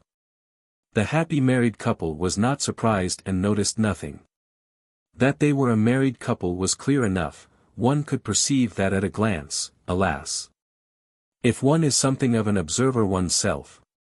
Even if nothing in the wide world, nothing, whether overtly or covertly, if nothing, I say, threatens to interfere with the happiness of lovers, yet they are not thus secure when sitting together. They are in a state of bliss, and yet it is as if there were some power bent on separating them, so firmly they clasp one another, and yet it is as if there were some enemy present against whom they must defend themselves, and yet it is as if they could never become sufficiently reassured. Not thus married people, and not thus that married couple in the arbor. How long they had been married, however, that was not to be determined with certainty. To be sure, the wife's activity at the tea-table revealed a sureness of hand born of practice, but at the same time such almost childlike interest in her occupation as if she were a newly married woman and in that middle condition when she is not, as yet, sure whether marriage is fun or earnest, whether being a housewife is a calling, or a game, or a pastime. Perhaps she had been married for some longer time but did not generally preside at the tea-table, or perhaps did so only out here in the country, or did it perhaps only that morning which, possibly, had a special significance for them. Who could tell? All calculation is frustrated to a certain degree by the fact that every personality exhibits some originality which keeps time from leaving its marks. When the sun shines in all his summer glory one thinks straightway that there must be some festal occasion at hand, that it cannot be so for everyday use, or that it is the first time, or at least one of the first times, for surely, one thinks, it cannot be repeated for any length of time. Thus would think he who saw it but once, or saw it for the first time, and I saw the wife of the justice for the first time. He who sees the object in question every day may think differently, provided he sees the same thing. But let the judge decide about that. As I remarked, our amiable housewife was occupied. She poured boiling water into the cups, probably to warm them, emptied them again, set a cup on a platter, poured the tea and served it with sugar and cream. Now all was ready. Was it fun or earnest? In case a person did not relish tea at other times, he should have sat in the judge's place, for just then that drink seemed most inviting to me, only the inviting air of the lovely woman herself seemed to me more inviting. It appeared that she had not had time to speak until then. Now she broke the silence and said, while serving him his tea, "Quick, now, dear, and drink while it is hot, the morning air is quite cool, anyway, and surely the least I can do for you is to be a little careful of you." "The least," the judge answered laconically. "Yes, or the most, or the only thing." The judge looked at her inquiringly, and whilst he was helping himself she continued, "You interrupted me yesterday when I wished to broach the subject, but I have thought about it again, many times I have thought about it, and now particularly, you know yourself in reference to whom. It is certainly true that if you hadn't married, you would have been far more successful in your career." With his cup still on the platter the judge sipped a first mouthful with visible enjoyment, thoroughly refreshed, or was it perchance the joy over his lovely wife? I for my part believe it was the latter. She, however, seemed only to be glad that it tasted so good to him. Then he put down his cup on the table at his side, took out a cigar, and said, "May I light it at your chafing dish?" "Certainly," she said, and handed him a live coal on a teaspoon. He lit his cigar and put his arm about her waist whilst she leaned against his shoulder. He turned his head the other way to blow out the smoke, and then he let his eyes rest on her with a devotion such as only a glance can reveal, yet he smiled, but this glad smile had in it a dash of sad irony. Finally he said, "Do you really believe so, my girl?" "What do you mean?" she answered. He was silent again, his smile gained the upper hand, but his voice remained quite serious, nevertheless. "Then I pardon you your previous folly, seeing that you yourself have forgotten it so quickly. Thou speakest as one of the foolish women speaketh. What great career should I have had?"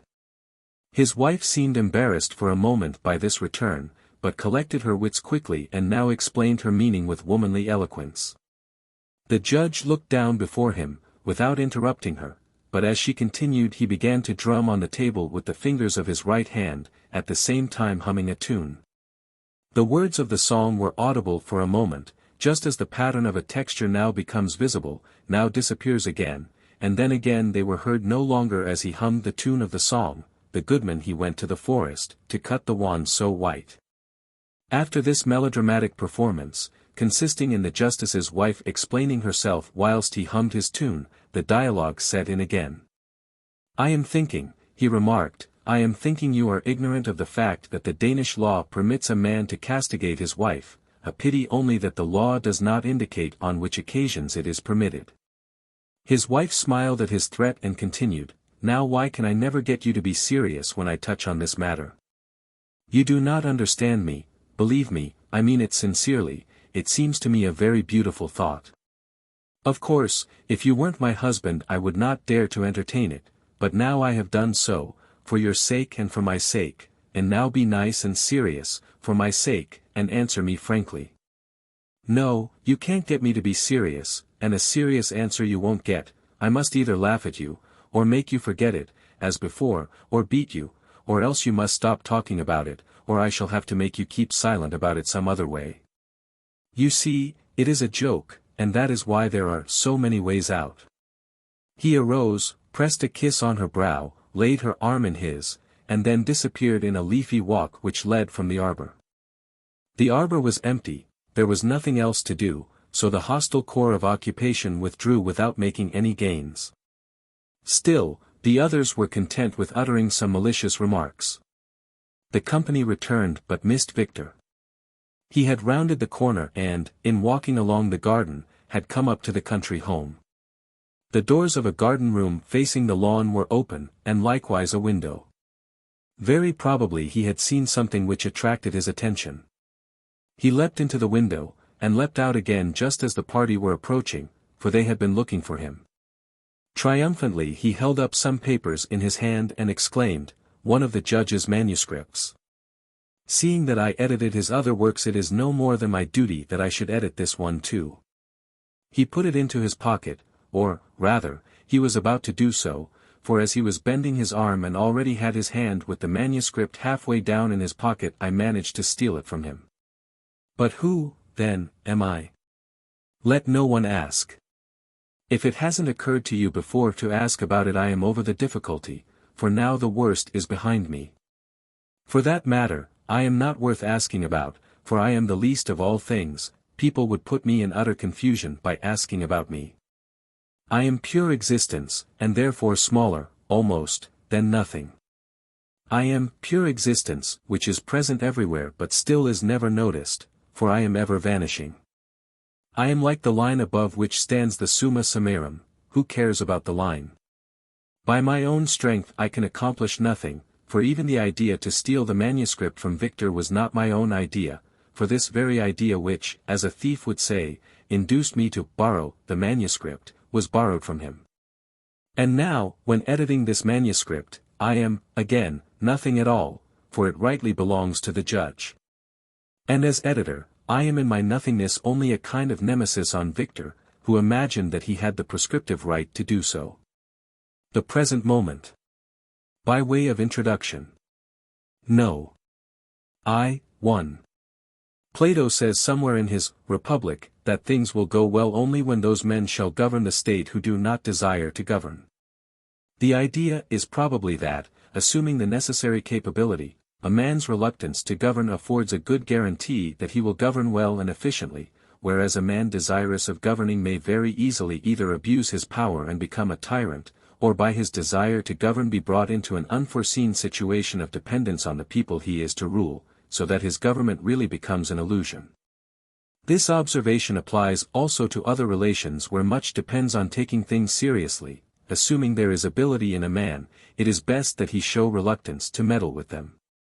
To be sure, as the proverb has it, where there is a will there is a way, but true seriousness appears only when a man fully equal to his task is forced, against his will, to undertake it, against his will, but fully equal to the task. In this sense I may say of myself that I bear a correct relation to the task in hand, to work in the present moment, for God knows that nothing is more distasteful to me. Authorship, well, I confess that I find it pleasant, and I may as well admit that I have dearly loved to write, in the manner, to be sure, which suits me. And what I have loved to do is precisely the opposite of working in the present moment. What I have loved is precisely remoteness from the present moment, that remoteness in which, like a lover, I may dwell on my thoughts and, like an artist in love with his instrument, entertain myself with language and lure from it the expressions demanded by my thoughts, a blissful entertainment. In an eternity I should not weary of this occupation. To contend with men, well, I do like it in a certain sense, for I have by nature a temperament so polemic that I feel in my element only when surrounded by men's mediocrity and meanness.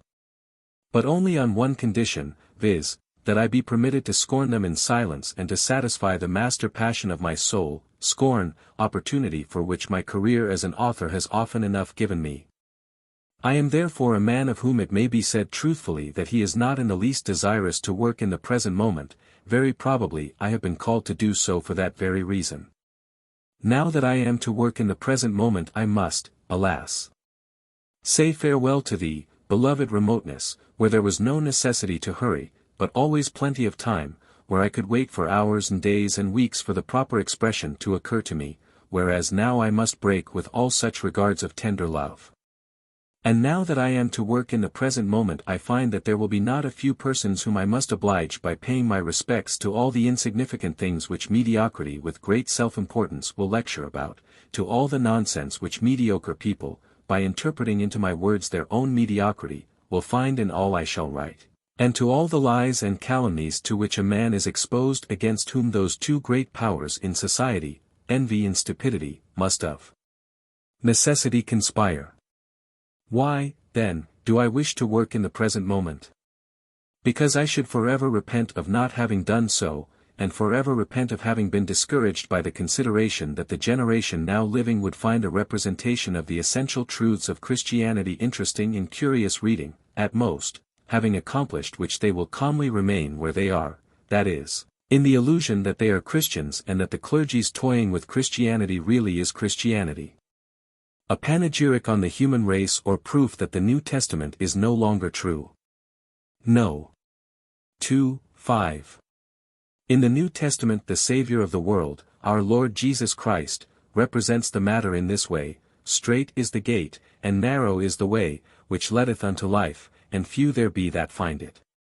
Now, however, just to confine ourselves to Denmark, the way is as broad as a road can possibly be, in fact, the broadest in Denmark, for it is the road we all travel. At the same time it is in all respects a comfortable way, and the gate as wide as it is possible for a gate to be, for certainly a gate cannot be wider than to let all men pass through en masse. Therefore, the New Testament is no longer true. All credit is due to the human race. For thou, O Saviour of the world, thou didst entertain too low an estimate of the human race, so that thou didst not foresee the exalted plan which, in its perfectibility, it may reach by steadily continued endeavor. To such an extent, then, is the New Testament no longer true, the way is the broadest possible, the gate the widest possible, and we are all Christians. In fact, I may venture still further, I am enthusiastic about it, for you see I am writing a panegyric on the human race. I venture to assert that the average Jew living among us is, to a certain degree, a Christian just as well as we others. To such an extent are we all Christians, and to such an extent is the New Testament no longer true. And, since the point is to find out all which may be adduced to extol the human race, one ought, while having a care not to mention anything which is not true, one ought to watch that nothing escape one which in this connection may serve as a proof or even as a suggestion.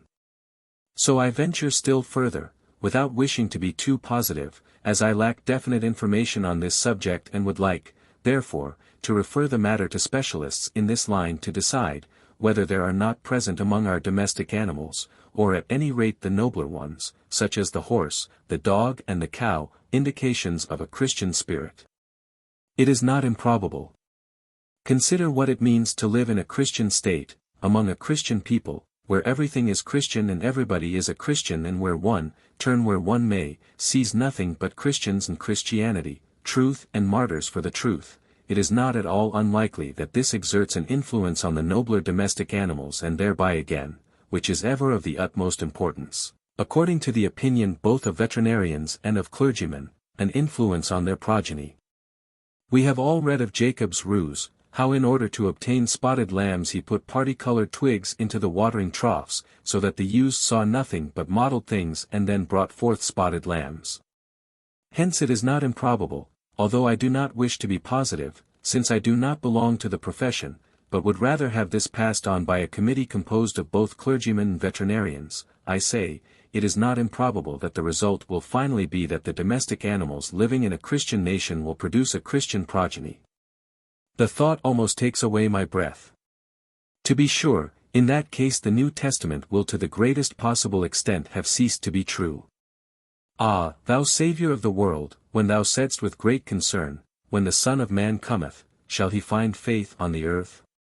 And when thou didst bow thy head in death, then didst thou least of all think that thy expectations were to be exceeded to such a degree, and that the human race would in such a pretty and touching way render the New Testament no longer true, and thy significance almost doubtful, for such nice creatures certainly also needed a Saviour. If we are really Christians, then what is God? No. 2:8. If it is not so, that all we mean by being Christians is a delusion, that all this machinery, with a state church and thousands of spiritual worldly counselors of chancery, etc., is a stupendous delusion which will not be of the least help to us in the life everlasting but, on the contrary, will be turned into an accusation against us, if this is not so, for if it is, then let us, for the sake of life everlasting, get rid of it, the sooner the better. If it is not so, and if what we understand by being a Christian really is to be a Christian, then what is God in heaven? He is the most ridiculous being that ever existed, his word is the most ridiculous book which has ever appeared, for to move heaven and earth, as he does in his word, and to threaten with hell and everlasting damnation, in order to obtain as his result what we understand by being Christians, and our assumption was that we are true Christians, well, now, has anything so ridiculous ever been seen before?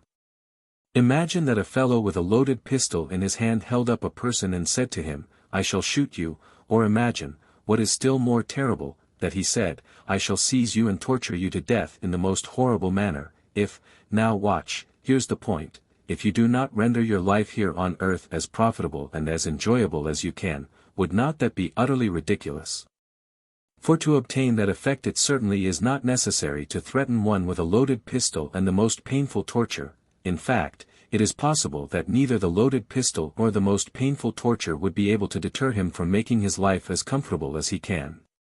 And the same is true when, by fear of eternal punishment, terrible threat, and by hope of eternal salvation, he wishes to bring about, well, to make us what we are, for what we call Christian is, as we have seen, really being Christian, to make us, well, to make us what we are, that is, make men live as they please, for to abstain from committing crimes is nothing but common prudence.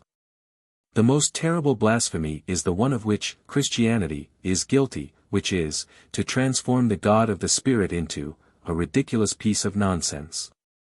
And the stupidest kind of worship, more stupid than any idolatry ever was among the heathen, and more stupid than to worship as a god some stone, or an ox, or an insect, more stupid than anything, is to adore as God, a fool. Diagnosis. No. 4:1. Every physician will admit that by the correct diagnosis of a malady more than half the fight against it is won, also, that if a correct diagnosis has not been made, all skill and all care and attention will be of little avail. The same is true with regard to religion. We are agreed to let stand the claim that in Christendom we are Christians, every one of us, and then we have laid and, perhaps, will lay, emphasis now on this, now on that, side of the teachings of the Scriptures. But the truth is, we are not only not Christians, no, we are not even the heathen to whom Christianity may be taught without misgivings, and what is worse, we are prevented through a delusion, an enormous delusion, viz.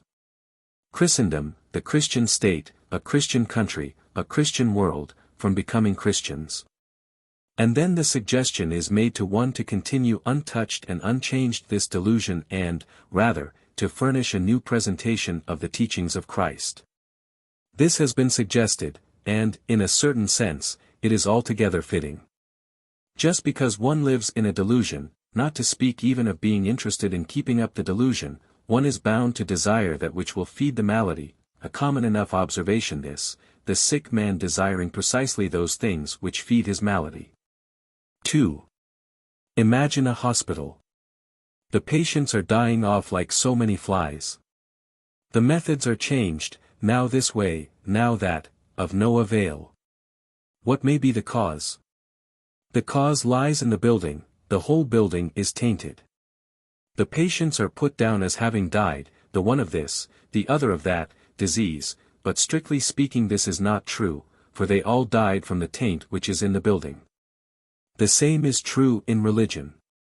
That religious conditions are wretched, and that people in respect of their religion are in a wretched condition, nothing is more certain. So one ventures the opinion that if we could but have a new hymn book, and another, if we could but have a new service book, and a third, if we could but have a musical service, etc., that then matters would mend. In vain, for the fault lies in the edifice. The whole ramshackle pile of a state church which has not been aired, spiritually speaking, in times out of mind, the air in it has developed a taint. And therefore religious life has become diseased or has died out, alas, for precisely that which the worldly mind regards as health is, in a Christian sense, disease, just as, vice versa, that which is healthy in a Christian sense, is regarded as diseased from a worldly point of view. Then let the ramshackle pile collapse, get it out of the way, close all these shops and booths which are the only ones which are accepted from the strict Sunday regulations, forbid this official double-dealing, put them out of commission, and provide for them, for all these quacks, even though it is true that the royally attested physician is the acceptable one, and he who is not so attested is a quack. In Christianity it is just the reverse, that is, the royally attested teacher is the quack. Is a quack by the very fact that he is royally attested, and let us worship God again in simplicity, instead of making a fool of him in splendid edifices, let us be in earnest again and stop playing, for a Christianity preached by royal officials who are paid and insured by the state and who use the police against the others. Such a Christianity bears about the same relation to the Christianity of the New Testament as swimming with the help of a cork belt or a bladder does to swimming alone. It is mere play. Yes, let that come about. What Christianity needs is not the stifling protection of the state, ah no, it needs fresh air, it needs persecution and the protection of God. The state does only mischief in averting persecution and surely is not the medium through which God's protection can be conducted. Whatever you do, save Christianity from the state, for with its protection it overlies Christianity like a fat woman overlying her child with her carcass, beside teaching Christianity the most abominable bad habits, as, e.g., to use the police force and to call that Christianity. 3. A person is growing thinner every day and is wasting away. What may the trouble be? For surely he is not suffering want. No, sure enough, says the doctor, that is not the trouble. The trouble is precisely with his eating in season and out of season, with his eating without being hungry, with his using stimulants to produce an appetite and in this manner ruining his digestion, so that he is wasting away as if he suffered want. The same is true in religion. The worst of all is to satisfy a craving which has not as yet made its appearance, to anticipate it, or, worse still, by the help of stimulants to produce something which looks like a craving, which then is promptly satisfied. Ah, the shame of it! And yet this is exactly what is being done in religion, where people are in very truth fooled out of the real meaning of life and helped to waste their lives. That is in very truth the effect of this whole machinery of a state church and 1,000 royal officials who, under the pretense of being spiritual guides for the people, trick them out of the highest thing in life, which is, the solicitude about oneself, and the need which would surely of itself find a teacher or minister after its own mind, whereas now the need, and it is just the growth of this sense, of a need which gives life its highest significance, whereas now this need does not arise at all, but on the contrary is forestalled by being satisfied long before it can arise. And this is the way, they claim, this is the way to continue the work which the Savior of mankind did begin, stunting the human race as they do. And why is this so? Because there happen to be 1,001 royal officials who have to support their families by furnishing what is called spiritual guidance for men's souls. The Christianity of the New Testament, the Christianity of Christendom. No. v. 4. The intention of Christianity was, to change everything.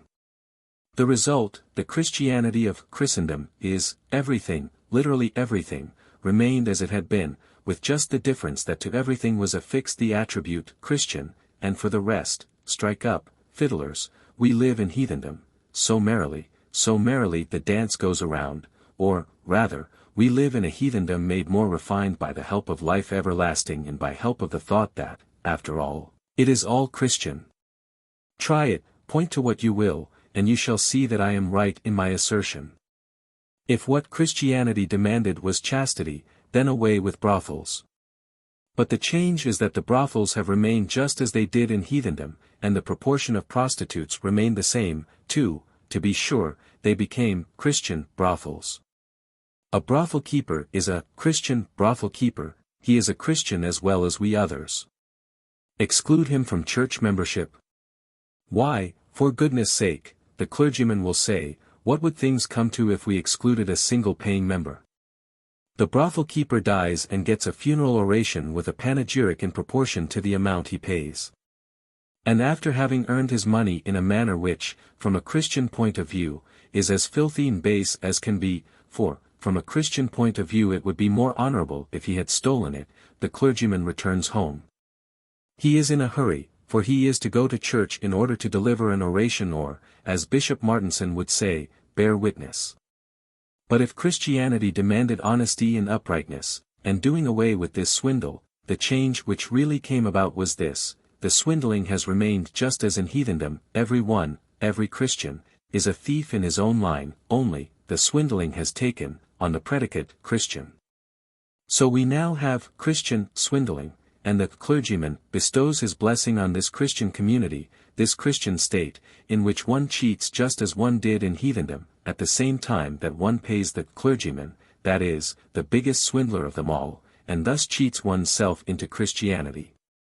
And if Christianity demanded seriousness in life and doing away with the praise and approbation of vanity, why, everything has remained as before, with just this difference that it has assumed the predicate, Christian. Thus the trumpery business with decorations, titles, and rank, etc. has become Christian, and the clergyman, that most indecent of all indecencies, that most ridiculous of all ridiculous hodgepodges, he is as pleased as Punch to be decorated himself, with the cross. The cross? Why, certainly, for in the Christianity of Christendom, has not the cross become something like a child's hobbyhorse and tin trumpet? And so with everything. There is implanted in man no stronger instinct, after that of self-preservation, than the instinct of reproduction, for which reason Christianity seeks to reduce its strength, teaching that it is better not to marry, but if they cannot contain, let them marry, for it is better to marry than to burn. But in Christendom the propagation of the race has become the serious business of life and of Christianity, and the clergyman, that quintessence of nonsense done up in long clothes, the clergyman, the teacher of Christianity of the New Testament, has his income adjusted to the fact that the human race is active in propagating the race, and gets a little something for each child. As I said, look about you and you will find that everything is as I told you. The change from heathendom consists in everything remaining unchanged but having assumed the predicate, Christian. Modern religious guarantees. No. v. 8. In times long past people looked at matters in this fashion. It was demanded of him who would be a teacher of Christianity that his life should be a guarantee for the teachings he proclaimed. This idea was abandoned long ago, the world having become wiser and more serious. It has learned to set little store by these illiberal and sickly notions of personal responsibility, having learned to look for purely objective ends. The demand is made now of the teacher that his life should guarantee that what he has to say is entertaining and dramatic stuff, amusing, and purely objective. Some examples. Suppose you wanted to speak about Christianity, that is, the Christianity of the New Testament which expresses preference for the single state, and suppose you yourself are unmarried. Why, my dear man, you ought not to speak on this subject, because your congregation might think that you meant what you said and become disquieted, or it might feel insulted that you thus, very improperly, mixed in your own affairs.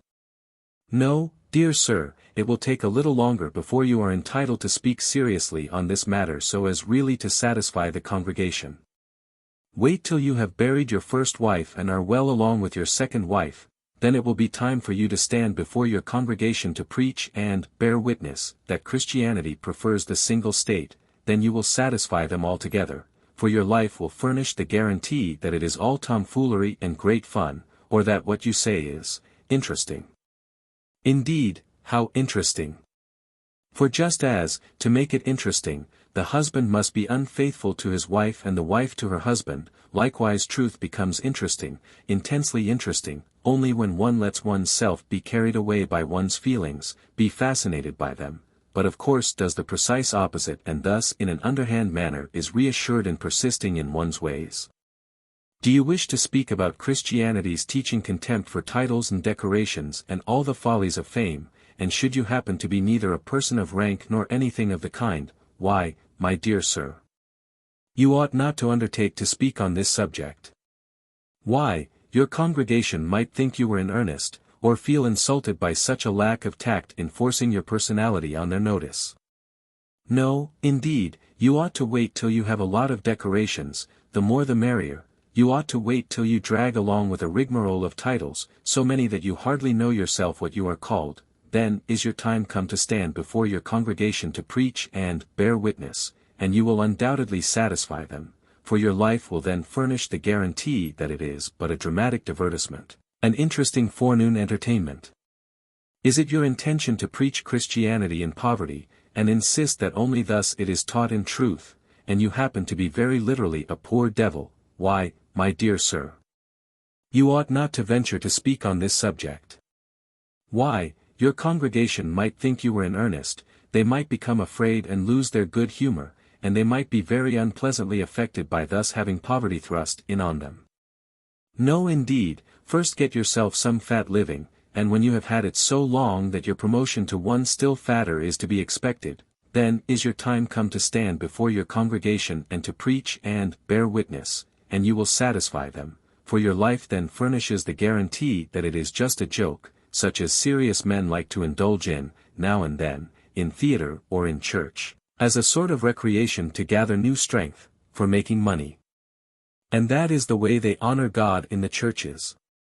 And then these silk and velvet orators weep, they sob, their voice is drowned in tears. Ah, if it be true, and it is, since God himself has said so, if it be true that he counts the tears of the afflicted and puts them into his bottle, then woe to these orators, if God has counted also their Sunday tears and put them into his bottle. And woe to us all if God really heeds these Sunday tears, especially those of the speakers, but also those of the listeners. For a Sunday preacher would indeed be right if he said, and, oratorically, this would have a splendid effect, especially if accompanied by his own tears and suppressed sobs, he would be right if he said to his audience, I shall count all the futile tears you have shed in church, and with them I shall step accusingly before you on the day of judgment. Indeed, he is right, only please not to forget that, after all, the speaker's own dramatic tears are by far more dreadful than the thoughtless tears of his listeners. What says the fire marshal? No. 6.5. That a man who in some fashion or other has what one calls a cause, something he seriously purposes to accomplish, and there are other persons who make it their business to counteract, and antagonize, and hurt him, that he must take measures against these his enemies, this will be evident to every one. But that there is a well-intentioned kindness by far more dangerous, perhaps, and one that seems calculated to prevent the serious accomplishment of his mission, this will not at once be clear to every one. When a person suddenly falls ill, kindly intentioned folk will straightway rush to his help, and one will suggest this, another that, and if all those about him had a chance to have their way it would certainly result in the sick man's death, seeing that even one person's well-meaning advice may be dangerous enough. And even if nothing is done, and the advice of neither the assembled and well-meaning crowd nor of any one person is taken, yet their busy and flurried presence may be harmful, nevertheless, inasmuch as they are in the way of the physician. Likewise at a fire. Scarcely has the alarm of fire been sounded but a great crowd of people will rush to the spot, good and kindly and sympathetic, helpful people, the one with a bucket, the other with a basin, still another with a hand squirt, all of them goodly, kindly, sympathetic, helpful persons who want to do all they can to extinguish the fire. But what says the fire marshal? The fire marshal, he says, well, at other times the fire marshal is a very pleasant and refined man, but at a fire he does use coarse language, he says, or, rather, he roars out, "Oh, go to hell with your buckets and hand squirts." And then, when these well-meaning people feel insulted, perhaps, and think it highly improper to be treated in this fashion, and would like at least to be treated respectfully, what says the fire marshal then? Well, at other times the fire marshal is a very pleasant and refined gentleman who will show everyone the respect due him, but at a fire he is somewhat different, he says, where the devil is the police. And when the policemen arrive he says to them, "Rid me of these damn people with their buckets and hand squirts, and if they won't clear out, then club them on their heads, so that we get rid of them and can get at the fire." That is to say, in the case of a fire the whole way of looking at things is a very different one from that of quiet everyday life. The qualities which in quiet everyday life render one well-liked, viz., good nature and kindly well-meaning, all this is repaid, in the case of a fire, with abusive language and finally with a crack on the head. And this is just as it should be. For a conflagration is a serious business, and wherever we have to deal with a serious business this well-intentioned kindness won't do at all. Indeed, any serious business enforces a very different mode of behavior which is either or. Either you are able really to do something, and really have something to do here, or else, if that be not the case, then the serious business demands precisely that you take yourself away. And if you will not comprehend that, the fire marshal proposes to have the police hammer it into your head, which may do you a great deal of good, as it may help to render you a little serious, as is befitting so serious a business as a fire. But what is true in the case of a fire holds true also in matters of the spirit.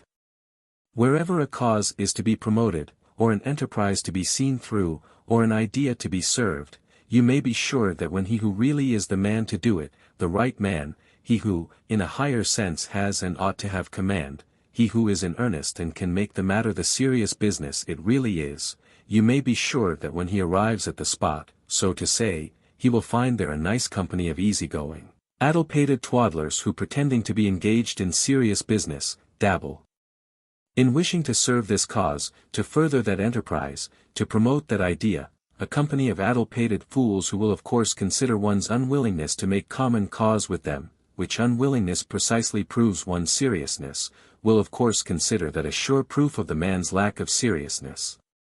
I say, when the right man arrives he will find this, but I might also look at it in this fashion, the very question as to whether he is the right man is most properly decided by his attitude to that crowd of fools. If he thinks they may help him, and that he will add to his strength by joining them, then he is eo ipso not the right man. The right man will understand at once, as did the fire marshal, that the crowd must be got out of the way, in fact, that their presence and puttering around is the most dangerous ally the fire could have. Only, that in matters of the spirit it is not as in the case of the conflagration, where the fire marshal needs but to say to the police, "Rid me of these people." Thus in matters of the spirit, and likewise in matters of religion. History has frequently been compared to what the chemists call a process. The figure is quite suggestive, providing it is correctly understood. For instance, in the process of filtration, water is run through a filter and by this process loses its impurities. In a totally different sense history is a process. The idea is given utterance, and then enters into the process of history. But unfortunately this process, how ridiculous a supposition, consists not in purifying the idea, which never is purer than at its inception, oh no, it consists in gradually and increasingly botching, bungling, and making a mess of, the idea, in using up the idea, indeed, is not this the opposite of filtering, adding the impurer elements which it originally lacked, until at last, by the enthusiastic and mutually appreciative efforts of successive generations, the idea has absolutely disappeared and the very opposite of the original idea is now called the idea, which is then asserted to have arisen through a historic process by which the idea is purified and elevated. When finally the right man arrives, he who in the highest sense is called to the task, for all we know, chosen early and slowly educated for this business, which is, to throw light on the matter, to set fire to this jungle which is a refuge for all kinds of foolish talk and delusions and rascally tricks. When he comes he will always find a nice company of addle-pated fools and twaddlers who, surely enough, do think that, perhaps, things are wrong and that something must be done about it, or who have taken the position, and talk a good deal about it, that it is preposterous to be self-important and talk about it. Now if he, the right man, is deceived but a single instant and thinks that it is this company who are to aid him, then it is clear he is not the right man. If he is deceived and has dealings with that company, then Providence will at once take its hand off him, as not fit.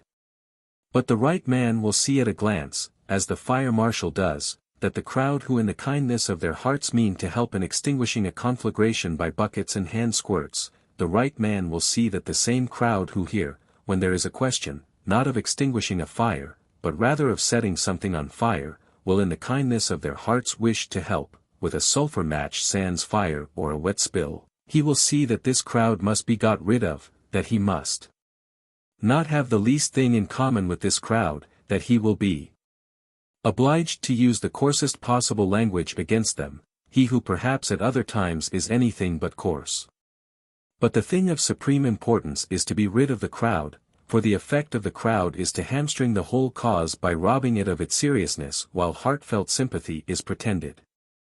Of course the crowd will then rage against him, against his incredible arrogance and so forth. This ought not to count with him, whether for or against. In all truly serious business the law of either, or, prevails. Either, I am the man whose serious business this is, I am called to it, and am willing to take a decisive risk, or, if this be not the case, then the seriousness of the business demands that I do not meddle with it at all. Nothing is more detestable and mean, and nothing discloses and effects a deeper demoralization, than this lackadaisical wishing to enter, somewhat, into matters which demand an aut Caesar aut nihil, this taking just a little part in something, to be so wretchedly lukewarm, to twaddle about the business, and then by twaddling to usurp through a lie the attitude of being better than they who wish not to have anything whatever to do with the whole business, to usurp through a lie the attitude of being better, and thus to render doubly difficult the task of him whose business it really is. Confirmation and wedding ceremony, Christian, comedy, or worse still. No. 7.6. Pricks of conscience, insofar as they may be assumed in this connection, pricks of conscience seem to have convinced Christendom, that it was, after all, going too far, and that it would not do, this beastly farce of becoming a Christian by the simple method of letting a royal official give the infant a sprinkle of water over his head, which is the occasion for a family gathering with a banquet to celebrate the day. This won't do, was the opinion of Christendom, for the opportunity ought to be given the baptized individual to endorse personally his baptismal vows. For this purpose the rite of confirmation was devised, a splendid invention, providing we take two things for granted, in the first place, that the idea of divine worship is to make God ridiculous, and in the second place, that its purpose is to give occasion for family celebrations, parties, a jolly evening, a banquet which is different from other banquets in that it, exquisite, in that it, at the same time, has a religious significance. The tender child, thus Christendom, can of course not assume the baptismal vow personally, for this requires a real personality. Consequently there was chosen, is this a stroke of genius or just ingenious, there was chosen the age of 14 or 15 years, the schoolboy age. This real personality, that is all right, if you please, he is equal to the task of personally assuming responsibility for the baptismal vow taken in behalf of the infant. A boy of 15. Now, if it were a matter of $10, his father would probably say, "No, my boy, I can't let you have all that money, you are still too green for that." But for a matter touching his eternal salvation where the point is to assume, with all the seriousness one's personality is capable of, and as a personality, responsibility for what certainly could not in any profounder sense be called serious, when a child is bound by a vow, for that the age of 15 is excellently fitting. Excellently fitting. Oh yes, if, as was remarked above, divine worship serves a double purpose, viz., to render God ridiculous in a very adroit manner, if you may call it so, and to furnish the occasion for graceful family celebrations. In that case it is indeed excellently fitting, as everything is on that occasion, as is, likewise, the customary biblical lesson for the day which, you will remember, begins, then the same day at evening, when the doors were shut, and this text is particularly suitable to a Confirmation Sunday. One is truly edified when hearing a clergyman read it on a Confirmation Sunday. As is easily perceived, then, the confirmation ceremony is still worse nonsense than the baptism of infants, just because confirmation pretends to supply what was lacking at the baptism, viz., a real personality capable of making a vow in a matter touching one's eternal salvation. In another sense this nonsense is, to be sure, ingenious enough, as serving the self-interest of the clergy who understand full well that if the decision concerning a man's religion were reserved until he had reached maturity, which were the only Christian, as well as the only sensible, way, many might possess character enough to refuse to become Christians by an act of hypocrisy. For this reason, the clergyman seeks to gain control of men in their infancy and their youth, so that they would find it difficult, upon reaching a more mature age, to break a sacred vow dating, to be sure, from one's boyhood, but which would, perhaps, still be a serious enough matter to many a one. Hence the clergy take hold of the infants, the youths, and receive sacred promises and the like from them.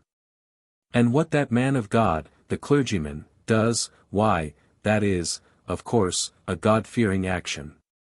Else, analogy might, perhaps, demand that to the ordinance forbidding the sale of spirituous liquors to minors there should be added one forbidding the taking of solemn vows concerning one's eternal salvation from boys, which ordinance would look toward preventing the clergy, who themselves are perjurers, from working, in order to salve their own consciences, from working toward the greatest conceivable shipwreck which is, to make all society become perjured, for letting boys of 15 bind themselves in a matter touching their eternal salvation is a measure which is precisely calculated to have that effect.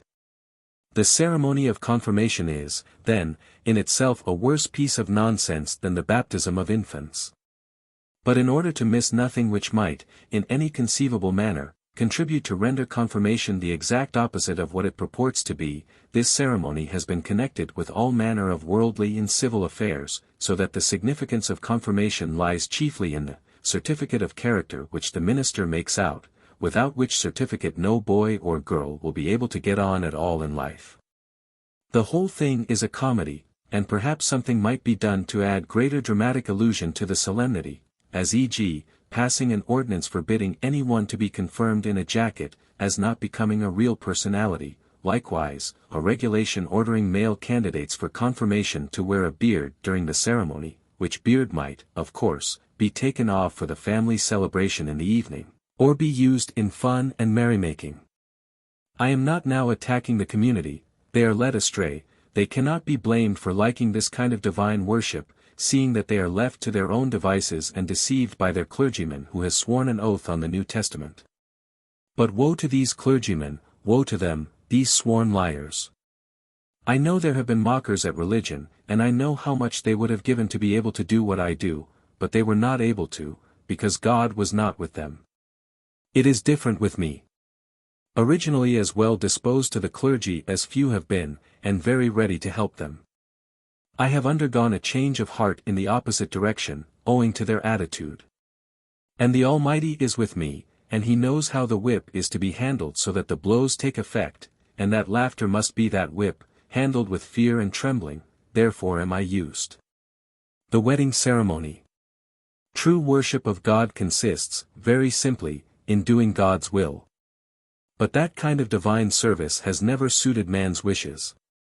That which occupies man's mind at all times, that which gives rise to science and makes science spread into many, many sciences, and into interminable detail, that of which, and for which, thousands of clergymen and professors live, that which forms the contents of the history of Christendom, by the study of which the clergyman or the professor is to be trained, is to get a different kind of worship arranged, the main point of which would be, to do what one pleases, but in such fashion that the name of God and the invocation of God be brought into connection therewith, by which arrangement man imagines himself safeguarded against ungodliness, whereas, alas, just this procedure is the most unqualified ungodliness.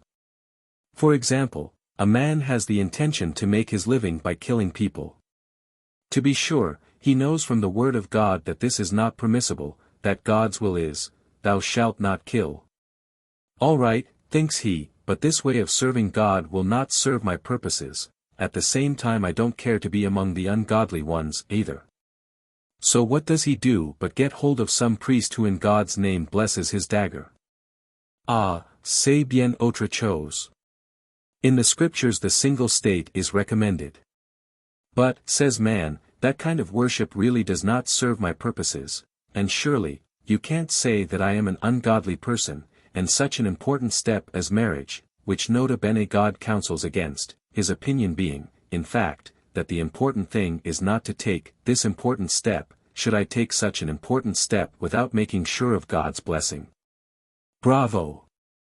That is what we have the priest for, that man of God. He will bestow the blessing on this important step, nota bene concerning which the most important thing was not to take it at all, and so it will be acceptable to God, and so I have my own way, and my own way becomes the way of worshipping God, and the priest has his own way and gets his $10, which are not earned in such a simple way as, for example, by brushing people's clothes, or by serving out beer and brandy.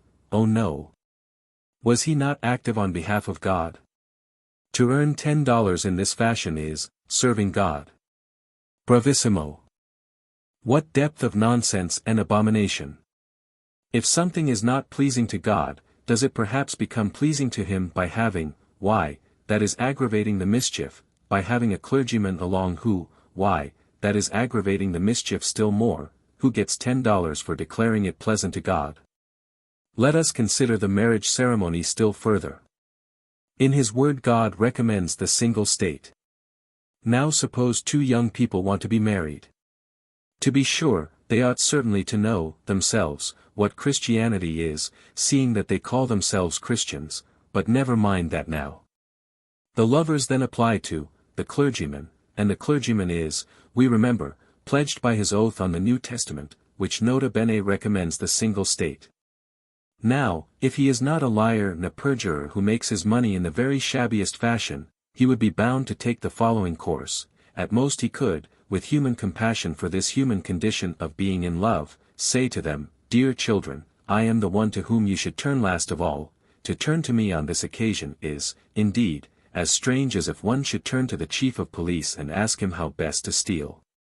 My duty is to employ all means to restrain you. At most, I can say, with the words of the apostle, for they are not the words of our Lord, I can say to you, well, if it must be, and you cannot contain, why, then find some way of getting together, for fit is better to marry than to burn. I know very well that you will be likely to shudder when I speak in this manner about what you think is the most beautiful thing in life, but I must do my duty. And it is therefore I said to you that to me you should have applied last of all. It is different in Christendom. The priest, oh dear me, if there are but two to clap together, why certainly. Indeed, if the persons concerned turned to a midwife they would perhaps not be as sure to be confirmed in their conviction that their intention is pleasing to God. And so they are married, i.e. man has his own way, and this having his own way strategically serves at the same time as divine worship, God's name being connected with it. They are married, by the priest. Ah, for having the clergyman along is just what reassures one, the man who, to be sure, is pledged by his oath to preach the New Testament, but who for a consideration of $10 is the pleasantest company one could desire, that man he guarantees that this act is true worship of God. In a Christian sense one ought to say, precisely the fact that a priest is in it, precisely that is the worst thing about the whole business.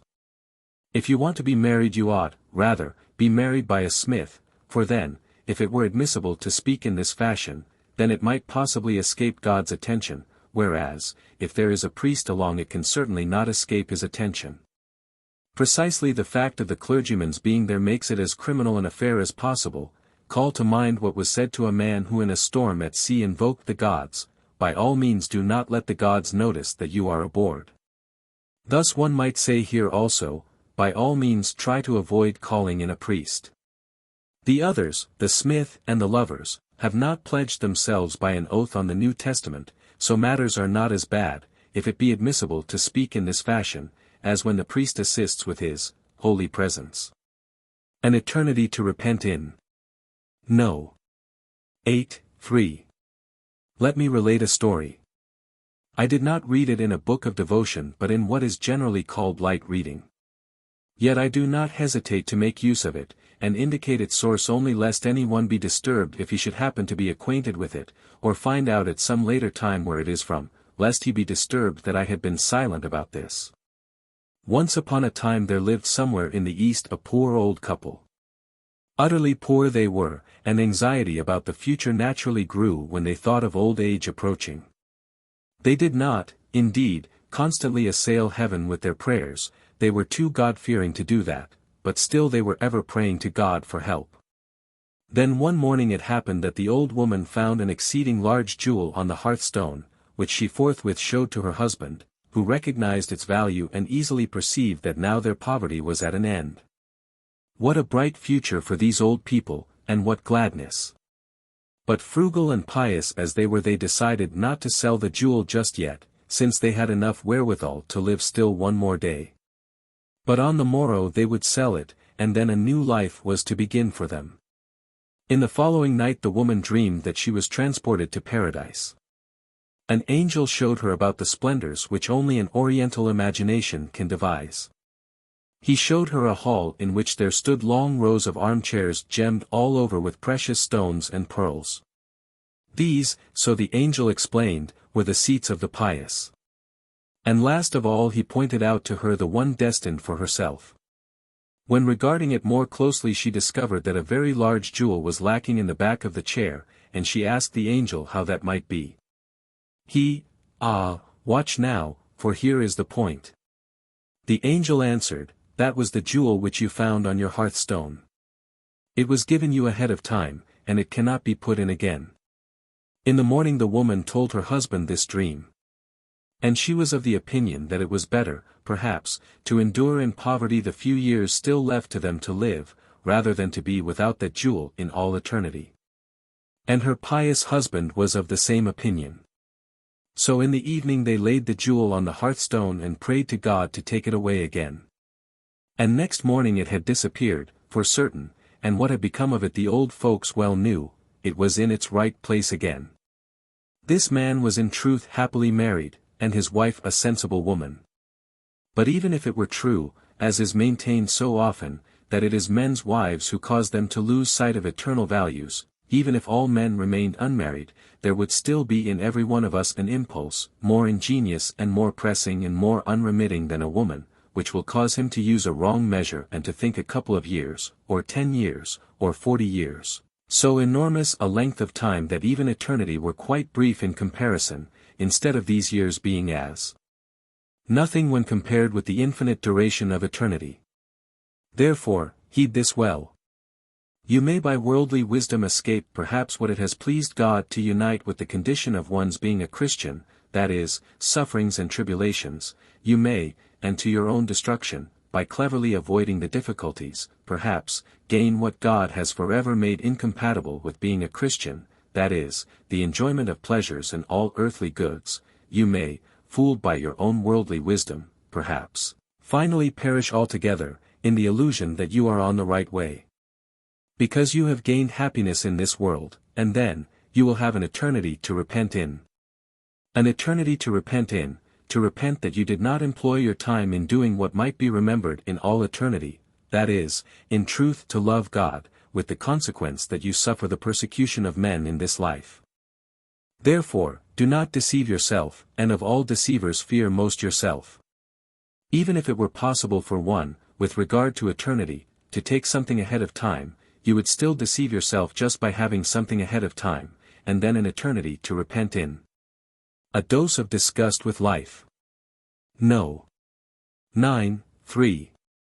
Just as man, as is natural, desires that which tends to nourish and revive his love of life, likewise he who wishes to live with eternity in mind needs a constant dose of disgust with life lest he become foolishly enamored of this world and, still more, in order that he may learn thoroughly to be disgusted and bored and sickened with the folly and lies of this wretched world.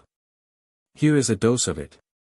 God incarnate is betrayed, mocked, deserted by absolutely all men, not a single one, literally not a single one, remains faithful to him, and then, afterwards, oh yes, afterwards, there were millions of men who on their knees made pilgrimage to the places where many hundred years ago his feet, perhaps, trod the ground, afterwards, oh yes, afterwards, millions worshipped a splinter of the cross on which he was crucified. And so it was always when men were contemporary with the great, but afterwards, oh yes, afterwards. Must one then not loathe being human? And again, must one not loathe being human? For these millions who on their knees made pilgrimage to his grave, this throng of people which no power on earth was able to overcome, but one thing were necessary, Christ's return, and all these millions would quickly regain their feet to run their way, so that the whole throng were as if blown away, or would, in a mass, and erect enough, rush upon Christ in order to kill him. That which Christ and the apostles and every martyr desires, and desires as the only thing, that we should follow in his footsteps, just that is the thing which mankind does not like or does not find pleasure in. No, take away the danger, so that it is but play, and then the battalions of the human race will perform astonishing feats in aping him, and then instead of an imitation of Christ we get that sacred buffoonery, under guidance and command, of sworn clergymen who do service as sergeants, lieutenants, etc., ordained men who therefore have the Holy Spirit's special assistance in this serious business. End of selections.